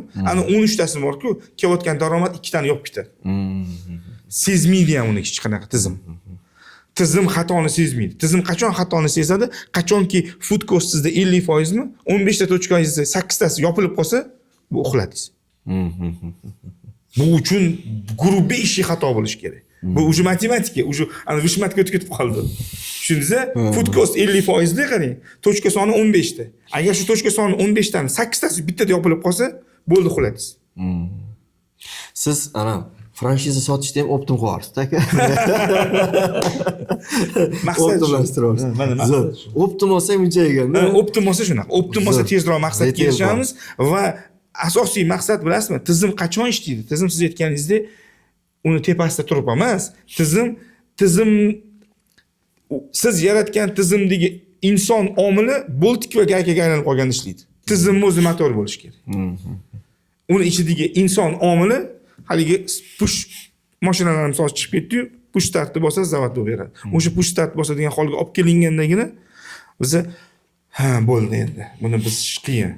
Buni endi bir joyga tiqish qiyin degan narsa paydo bo'ldi. Zo'r. Endi men hozir ko'ryapmanki, protsessda siz borsizda. Shuni reja qilganmiz. Necha yildan keyin siz ham hozir siz aytayotganda ishlaydi. Agar bizda meni o'zimga o'xshagan ham nafas, ham fikrdosh, strategik, ya'ni long runda mana shu sohaga kiraman deb, mana shu sohani zo'ri bo'laman. Mana shu O'zbekistondagi endi maqtanib riyo bo'lib qolmasin, kibr bo'lib qolmasin, eng zo'r pitsa deb endi aytib yuramiz-ku. Zo'r, mazali deydi, mazali yoki keling eng arzon pitsa deydi. Eng arzon pitsa shumi? Shu eng arzon pitsa bilan xalq xizmatini qilaman deydigan komanda to'planolsa, men o'ylashimcha regionlarga bo'lingandan keyin meni rolim faqatgina tomoshabin bo'ladi. Knopka bosib turish yoki kalkulyator bosib o'tirish. Zo'r. Demak, Xurshid aka, endi bitta franchizangizda, masalan, ro'yis qanaqa necha oy bo'lyapti? Masalan, qancha? O'rtacha hisobda agar endi qarang, biznesni hisobda bittani olaylik, bittani olaylik. Bitta to'g'risida gaplashadigan bo'lsa, har doim worst case scenario degan so'z bor. Ya'niki yomon va yaxshi. Yomon, eng yomon variant. Ya'ni bir ishga biz asos soldik, bir pul tikdik. Ish shu biz o'ylaganning eng yomonida turibdi. Bankrot yoqasida. Shu olagan bo'lsa, o'ldim deganida bu narsa 12 oy, 1 yilda biz mo'ljal qilamiz, pulini o'zini orqaga qaytarib beradi. U express franchiza haqida. Express, aynan express sohasida. Sababi mana bunaqa narsada, qarang, express franchizamizda оборудованиyaning miqdori, ularning soddaligi, ularning qulayligi, ularning tan narxi, hamma narsasi hozir o'sha hisoblanib, o'sha maksimal darajada haligi optimallashdi. Bu bir. Ikkinchisi, restoran sohasida bitta shunaqa yomon narsa bor. Uni siz endi kutgan edimman, o'zim javob beraman, ruxsat bersangiz. Tikilingan puli, aytaylik, xolodilnikni men $2000 sotib oldim. Shu xolodilnikni agar men ko'chaga olib sotaman desam, bir $200 bermaydi. Bilasizmi shuni? Depreciation, ya'ni uni amortizatsiyasi u 5 yil emas. U aytaylik, yangi GMdan mashinani hozir olib chiqasizda, 1 yildan keyin yangi narxga sota olasiz. Bir muddat bo'ladi, 2 yillik mashina yangi mashinadan qimmat bo'lib qolgan paytda. Unaqa emas bu. Juda teskari ishlaydi. Shu uchun biza maksimal darajada uni soddalashtirdik. Biz aytmayapmizki, biza uchun, bizani pitssamiz chiqishi uchun Italiyani o'sha Palermo shahridan yoki Milan shahridan palonchi Ferrari zavodda chiqqan pechkani olib kelib qo'yasan demayapmiz. Yo'q. Da zo'r pechkani olib kelamiz, Turkiya davlatida chiqadi.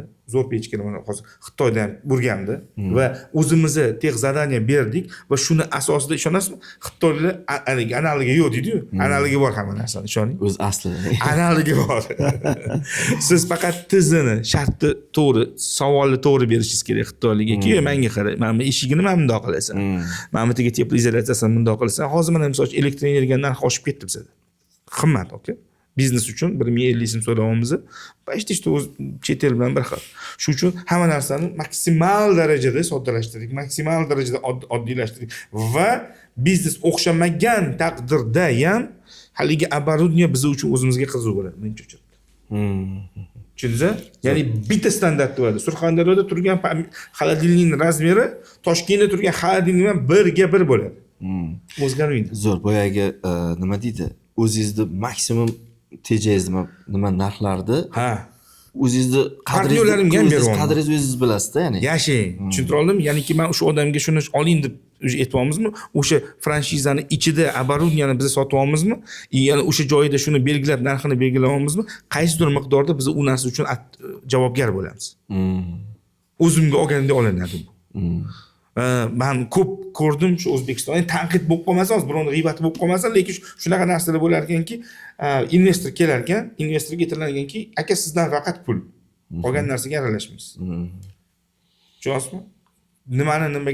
Nimaga va shunaqa vaziyatlar bo'ldiki, bizga chiqyapti. Bir qanaqadir brendni franshizasi aka deyapti, mana bu joyga deyapti, men palon 100 ming tikkanman, hozir sotaman desam, birov 20 ming bermayapti.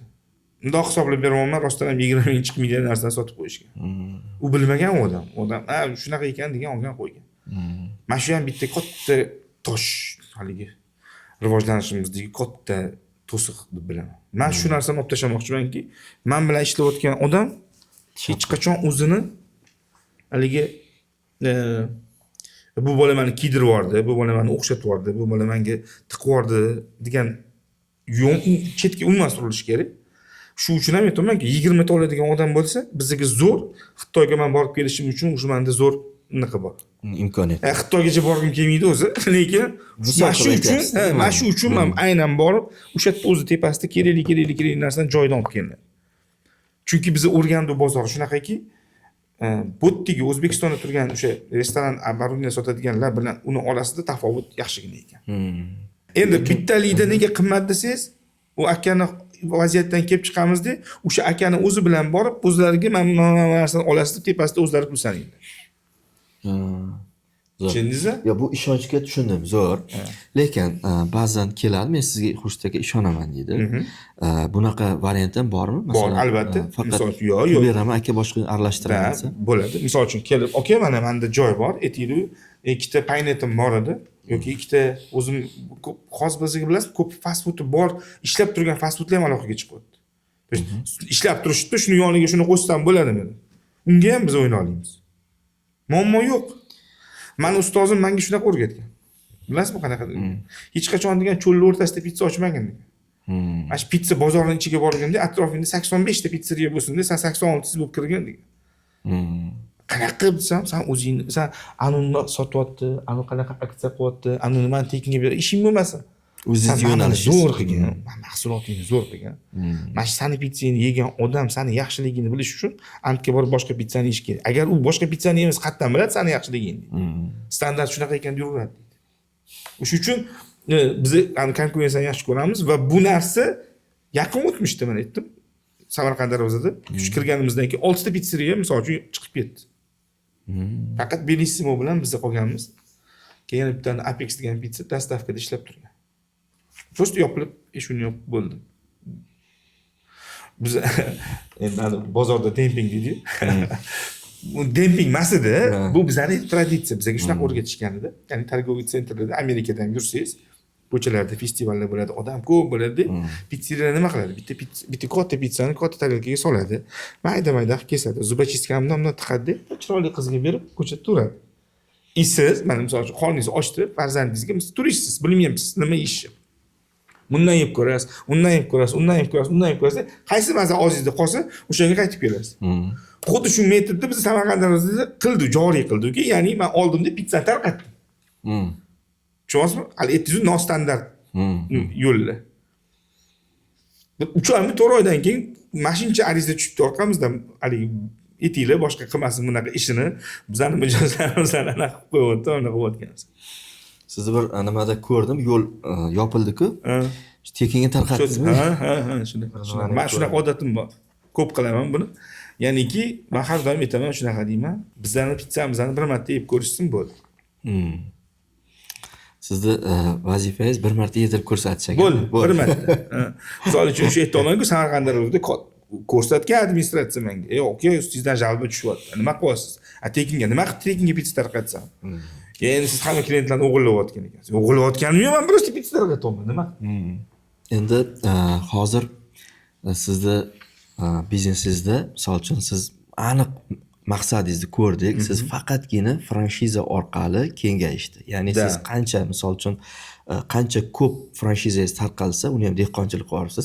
Shunaqa. Qancha ko'paysangiz, поле voyin deydi. O'shanda endi siz hisoblab ko'rganmisiz, qanaqa O'zbekiston bo'yicha nechta filial qanaqa qilmoqchisiz? Bu bo'yicha kelajakdagi maqsadlaringizni ham aytsangiz. Endi bu narsa shundan iboratki, mahsulot tannarxi va mijozlarga berilayotgan taklifdan kelib chiqadi. Ben hozirgi mana shu bizni birinchi kuni ochilib franshiza bor. Mana endilikda Little Italia, mana shu Little Express franshizasini sotamiz deganimda 50 dan ziyod zaявка tushdi. Joyim tayyor bor, bering ochamiz. Men mamlakat pasport ishlab turdim, sal bo'lmayotdi. Keling, mana shuni mashaqqa joriy qilaylik. Men bitta joyim bor, men bitta mamlakat qilaylik deydi. Biz aytdikki, yo'q, to'xtanglar. Oldinda Ramazon oyi o'tib olsin. Bu hali startap loyiha. O'zimizning ato kamchiliklarimiz, tizimdagi balki qanaqadir bo'lishi mumkin bo'lgan. Yana shuncha yana ham ishonch hosil qilasiz. Vek uchis, vek живи. И Ruslanov zo'r maqola bor. Vayna plan, pakaj plan deydi. Ya'niki siz o'shanga adaptiv bo'lishingiz kerak. Ya'niki o'sha voqelikka tusha olishingiz kerak. Shuning uchun men aytdimki, Ramazondan keyin aloqaga chiqinglar. Albatta sotamiz, albatta buni kengaytirish maqsadimiz bor va boshqa. Endi qancha desangiz, men sizga bitta zo'r nomerlarni keltirib beraman. O'zbekistonda Toshkentda hozirgi kecha kunduzda 300 dan ziyod pizzeriya bor ekan. Pizzaxonalar 300 dan ziyodlashibdi hozir.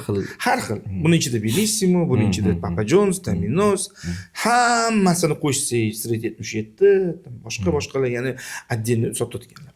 Endi shuni farazan gipotetik hisoblaydigan bo'lsa, har bittasi boring, o'rtacha hisobda bir $500 dan savdo qiladigan bo'lsa, bu kunlik savdo etaylik bizga beradi $150,000. Bu oylik degani $4,5 million.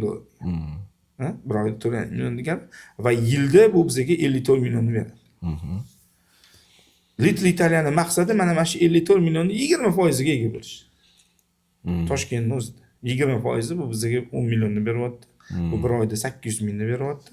Agar har bitta tochkamiz biz aytgandek aytaylik, o'rtacha hisobda bir oyda $10 ming dan savdo qiladigan bo'lsa, Toshkentning o'zida 80 ta tochka ochsak bo'lar. Bu real nomerlardan, real bozordan kelib chiqqan holda va real taklif. Bu osmondagi kosmetik narx aytayotganim yo'q, erishib bo'lmaydigan narsani aytayotganim yo'q. Diqqat bilan ahamiyat beringki, bir oylik savdosi umuman bitta tochkani $10 ming bo'lsa umuman. Bu kunligiga qancha bo'ladi? $300 bo'ladi. $300 bo'ladi. 80 tasini $300 ko'paytiradigan bo'lsa, bu $24 ming. To'g'rimi? O'rtacha $24 ming. 24 ming, 25 ming qiladi savdo. To'g'rimi? Agar kunlik pizza bozoridagi savdo 450 ming bo'ladigan bo'lsa, shuni biz 20%mi? Qanchasiga erishyapmiz? 24 mingda? 450 mingni? 20 ham emas, qanaqa 20? 15 ekanda. 5%mi? Ha. Ko'rdingizmi? Mana shu narsa bu bo'lishi mumkin narsa. Va bizda mana hozirda Korzinka mahalla degan proyektlar ochildi. Korzinka nima qilyapti deysiz? Korzinkaning maqsadi endi mahalla miqyosida mijozlarga yaqinlashyapti. Ha. Birinchi yaxshi joylarga bordi. Katta joylarda ochilindi. U joyga biz mashinalar olishimiz kerak edi. Keyin smartlar ochilindi. O'tlar ham endi mahalla miqyosidagi har bitta mahallada bo'lsin deyaptilar. Ya'niki mahalladagi kommersiyaga primo konkurent. Tushundingizmi? Biz ham xuddi shunaqa shu mahalla miqyosiga agar tusha olsak, bu bemalol. Bu juda katta bozor va ishonamanki va aminmanki, har doim shunaqa deyman, Amerikada Five Guys degan bitta kompaniya bor. Five Guys Burger deydi. Yer yong'oq. Yer yong'oqni tekinga berib bozorga kirgan va bilasiz maqsad nima bo'lgan? Premium burger. Kartoshkani, svejiy kartoshkani kesib qovuramiz deyilyapti. Kartoshkani razmeri ko'p, burgerlarni svejiy muzlamagan go'shtdan qiladi. Porsiyasi ham ko'p, boshqasi ham ko'p. Eng qizig'i McDonald'sdan 5 barobar qimmat. Tushunasizmi? Eng qizig'i 5 barobar qimmat. Shu bilan bozorga kirib kelyapti. Shu bilan bozorga kirib kelib, McDonald'sda 20% premium klientlarni o'ziga jalb qildi. Bozorni McDonald's yaratdi. Five Guys keldi-da, 20% berdi. Aynan puli bor auditoriya bu yoqqa bitta o'tgan odam xursand. Chunki maza qilib burger yeyapti. Hozirda 3000 ga yaqin lokatsiyasi bor Amerikada. $2,5 milliard годовой доход. Tushuntira oldim? Oddiy bitta move bilan. Unaqa katta joydan ochmadi. Kichkina statsiyalar qilib ochilingan. Zo'r. Mening metodim shunaqaki, pizza bozori shakllandi. Agar siz menga aytsangizki, bu ishni 12 yil oldin haligi pionerlarimiz, yangi o'zimizning milliy brendlarimiz pizzani O'zbekistonga olib kirib, odamlarga tushuntirayotgan paytda qilarmi desangiz, yo'q deyman. Chunki aynan bozor shakllanishi kerak edi. Va meni nazarimda bu bozor hozir shakllandi. Va bozorda aksariyat o'sha odamlar, aytaylik Toshkentning 80% pizza ular uchun уже nima degan savol emas, biladi ular nima. Faqat buni yaxshisini arzon qilib, eshigini tagiga yetkazib bersa, bu katta narsa. Keyin bizani ikkinchi unikal tomonimiz shundan iborat bo'ladiki, hozir bilasiz, agregatorlar kirib kelgan. Yandex, boshqa dastavkalar. Shu dastavkalarning asosiy muammosi nimada? Og'riqli nuqta nimada? Lokatsiya soni va pizzani 35 minutda kimnidir chiqib 30 minut yetkazaman, bo'lmasa tekin boshqa narsa deyilyapti. Men aytgan o'sha men hozir ko'rayotgan holatga yetib boradigan bo'lsak, bu biz 15 minutda pizza yetkazib bera olamiz. Agar lokatsiya soni bilan mahalla miqyosida har bitta joyda, har bitta o'sha odamlar yig'iladigan ostanovkada har bir joyda bo'lishi ekspress. Bu zakazni tez yetib borishi va bu bonusda turibdi hali. Zo'r, hali nima qilish? Hali bonusda. To есть bu hali dastavka men umuman ishlatmadim, hali otmadim. To'pa-to'g'ri foydalanmaysan. Ko'p marketologlar kelib menga aytadi, "Davay buni qilamiz", deb kelmaydi. Hamma o'qib otib tashlasa, keyin nima otamiz deymiz. Boshimizni shu o'tiramizmi? Siz kerakli vaqtda o'tirgansiz. Turadi xuddi uchun. Misol uchun hozirgi mana 5 yil ichida Little Italy hali bir marta ham bittasini olsang, bittasini tekin beraman demadi. Little Italy hali bir marta ham 20% yoki 30% sanga skidka beraman demadi. Nimaga? Nima deyish qiyinmi menga yoki foyda kammi? Yo'q, bor, suvdan oshirsa bo'ladi. Lekin men o'zini xodi bilan, o'zini sifat, reputatsiya shu ishladik biz. Vaqti keladi, biz ham balki beramiz shunaqa narsa. Lekin hozir emas. Bizda bitta zo'r aksiya bor. Nima u? Yoqmasa tekin. %100 yoqmasa tekin. Mana Inbazarda pizzasining korobkasining ustiga katta qilib yozib qo'yganmiz. Va Inbazar administratsiyasi bizga shunaqa shart qo'ygan. Agar shu pizzani shu do'konda kimdir joyida yesa-yu, shunday bir tishladida yoqmadi, javobgarman. Lekin u pizzani o'zi bilan olib ketsa, uyiga olib ketsa, uydan qaytarib olib kelsa, javobgar Inbazar. Ha. Yozib, ofitsialni yozib qo'ydik. Qani menga aytingchi. 100 milligandan oshib pizza sotib qo'ydik o'sha. Nechta tekinga pizza berdi? Nechta bo'ldi? Nima deysiz? O'ylaymanki, hozir o'zbekchilik uncha aytmasa kerak. Hamda nechta? Yo'q, bo'ladi-yu baribir. Sizga o'tib turibdi, yoqmasa tekindod. Bo'lishi mumkin-ku. Даже просто negativlar, просто bizlarni yoqtirmagan mijoz, bir kimdir bordirki, kelib bir kesh uni nechta bo'lishi mumkin? Uning uchun qanchalar bez bo'lish kerak? Mayli, hop, bu ham to'g'ri. Uni ham ustiring. Nechta bo'ldi? Nechta? Siz ayting mana, qancha 100 mingta bitta sotdingiz. Mana hozir 3-4 oyda 100 mingdan oshdik. Men o'ylaymanki, bunaqa bo'lmagan bo'lsa kerak. 2 dona bo'ldi. Bo'ldimi shunaqa? Ikki dona. Qaysida ichkaridan tashqaridan? Ichkarida bo'ldi, mani bo'ynimga tushdi. Qaysi mana bo'ldi? Kulgili holat. Maktab o'quvchisi kelgan, bir pizzani olgan, yeb bo'lib orqasidagi ko'rishkasi qolganda yoqmadi, olib kelgan. Rasmini tashlashyapti, nima qilay xursand ekan. Nima holat desa, bu pizzani mazasi yoqmabdi, o'rniga kebabli pizza so'rayapti dedi, berib yubor dedi. Yana bittasi shunaqa bo'ldi, bir ayol opamiz telefon qildi-da. Bu hamma filialda shunday yoqmasdi ekanmi? Hammasida bu har bir korobkani tep ustiga katta yozib qo'yganmiz. Yoqmasa bepul. Mana просто siz yeyingda, menga yoqmadi deng bo'ldi. Men shunga tayyorman. Orqasidan qovuschida agar bez bo'lsang deb yozib qo'ymasdi. Yo'q, gap bezida emas. Gap bezida. Yo'q, endi o'rtasida andisha ham bor ekan, andisha ham bor ekan. Odamlar bizga yozdi, boshqalar qildi. Lekin overall agar foiz miqdorini oladigan bo'lsam, 0.002% yuribman. Ya'ni 100 mingtadan 20 ta oldimmi, yo'qmi? Shundan ikkitasi rostakasini pizza qaytardik. Qolgan 18 tasi odamlarning fikri. Ya'niki bu pizza Little Italy pizzeriyada boshqacharoq edi, bu yerda boshqa. Boshida ozgina haligi adaptatsion moment bo'ladi, moslashuv. Bolalarni tayyorlab olguncha, men misol uchun shu 8 ta joyda bazarda ochilganda ishonasiz, har kuni почти что aylanardim. Xuddi o'zimning xodimlarimga qaraganda, bolalarning tepasida turib, baqir-chaqir qilib, kerak bo'lsa qaysinisini ishdan bo'shatib, qaysinisini o'rniga qo'yib, sifatli o'sha, men bularning reputatsiyam bu shuncha orqasida turgan mehnat. Foyda olmasdan, kerak bo'lsa o'rtog'ingizdan qarz olib, kerak bo'lsa arenda pul to'lamayman, o'rtoq beribdi. Nima qilsan, qo'yib, birpas sabr qilib turib, keladi gali o'sha joyiga tushadi degan mehnatdan o'tgansiz. O'sha oqibatda endi siz bitta bolaga berib qo'ymaysiz uni biz tashlashga. Lekin mana Xudoga behisob shukr, alhamdulillah. Men o'zim misol uchun Inbazarda kutuvdimki, hozir voy bangillab ketib qolsa, tam kuniga 100 tadan pizza yoqmadi, oldi, yedi, ketdi. Aytayman-ku, o'ta risklarni ham qattig'ini qilar ekansiz. Challenge. Balki mana shu narsa adrenalindir. Mana shu narsa bizga quvvat beradi. Xurshid aka, katta rahmat bugungi suhbatimizga yo'q demasdan kelganingiz uchun. Ancha manfaatli, foydali bo'ldi deb o'ylayman. Ya'ni bizni kuzatayotganlar lekin ancha muncha nima deydi? Keyslar, ya'ni insightlar. Shunaqa. Mana shunaqa noodatiy o'ylaydigan o'zbeklar ham bor. Bor. Balki shunisidan unikalligimiz. Xo'p, aziz kuzatuvchilar, mana Little Italy haqida ham ozmuncha bo'lsa ham bilib oldik. Agar endi kimgadir mana shu franshiza qiziq bo'lsa, bemalol pastda raqamlar qoldiriladi. Bemalol aloqaga chiqib, ularni ichkaridan yanada ham ichki savollar bo'lsa, ular savollarini berib, ya'ni kelishilgan holatda bemalol mana shunaqangi imkoniyatdan foydalanishingiz mumkin. Zo'r. Aka. Okay.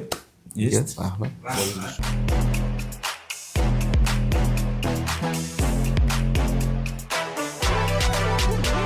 Infranchise.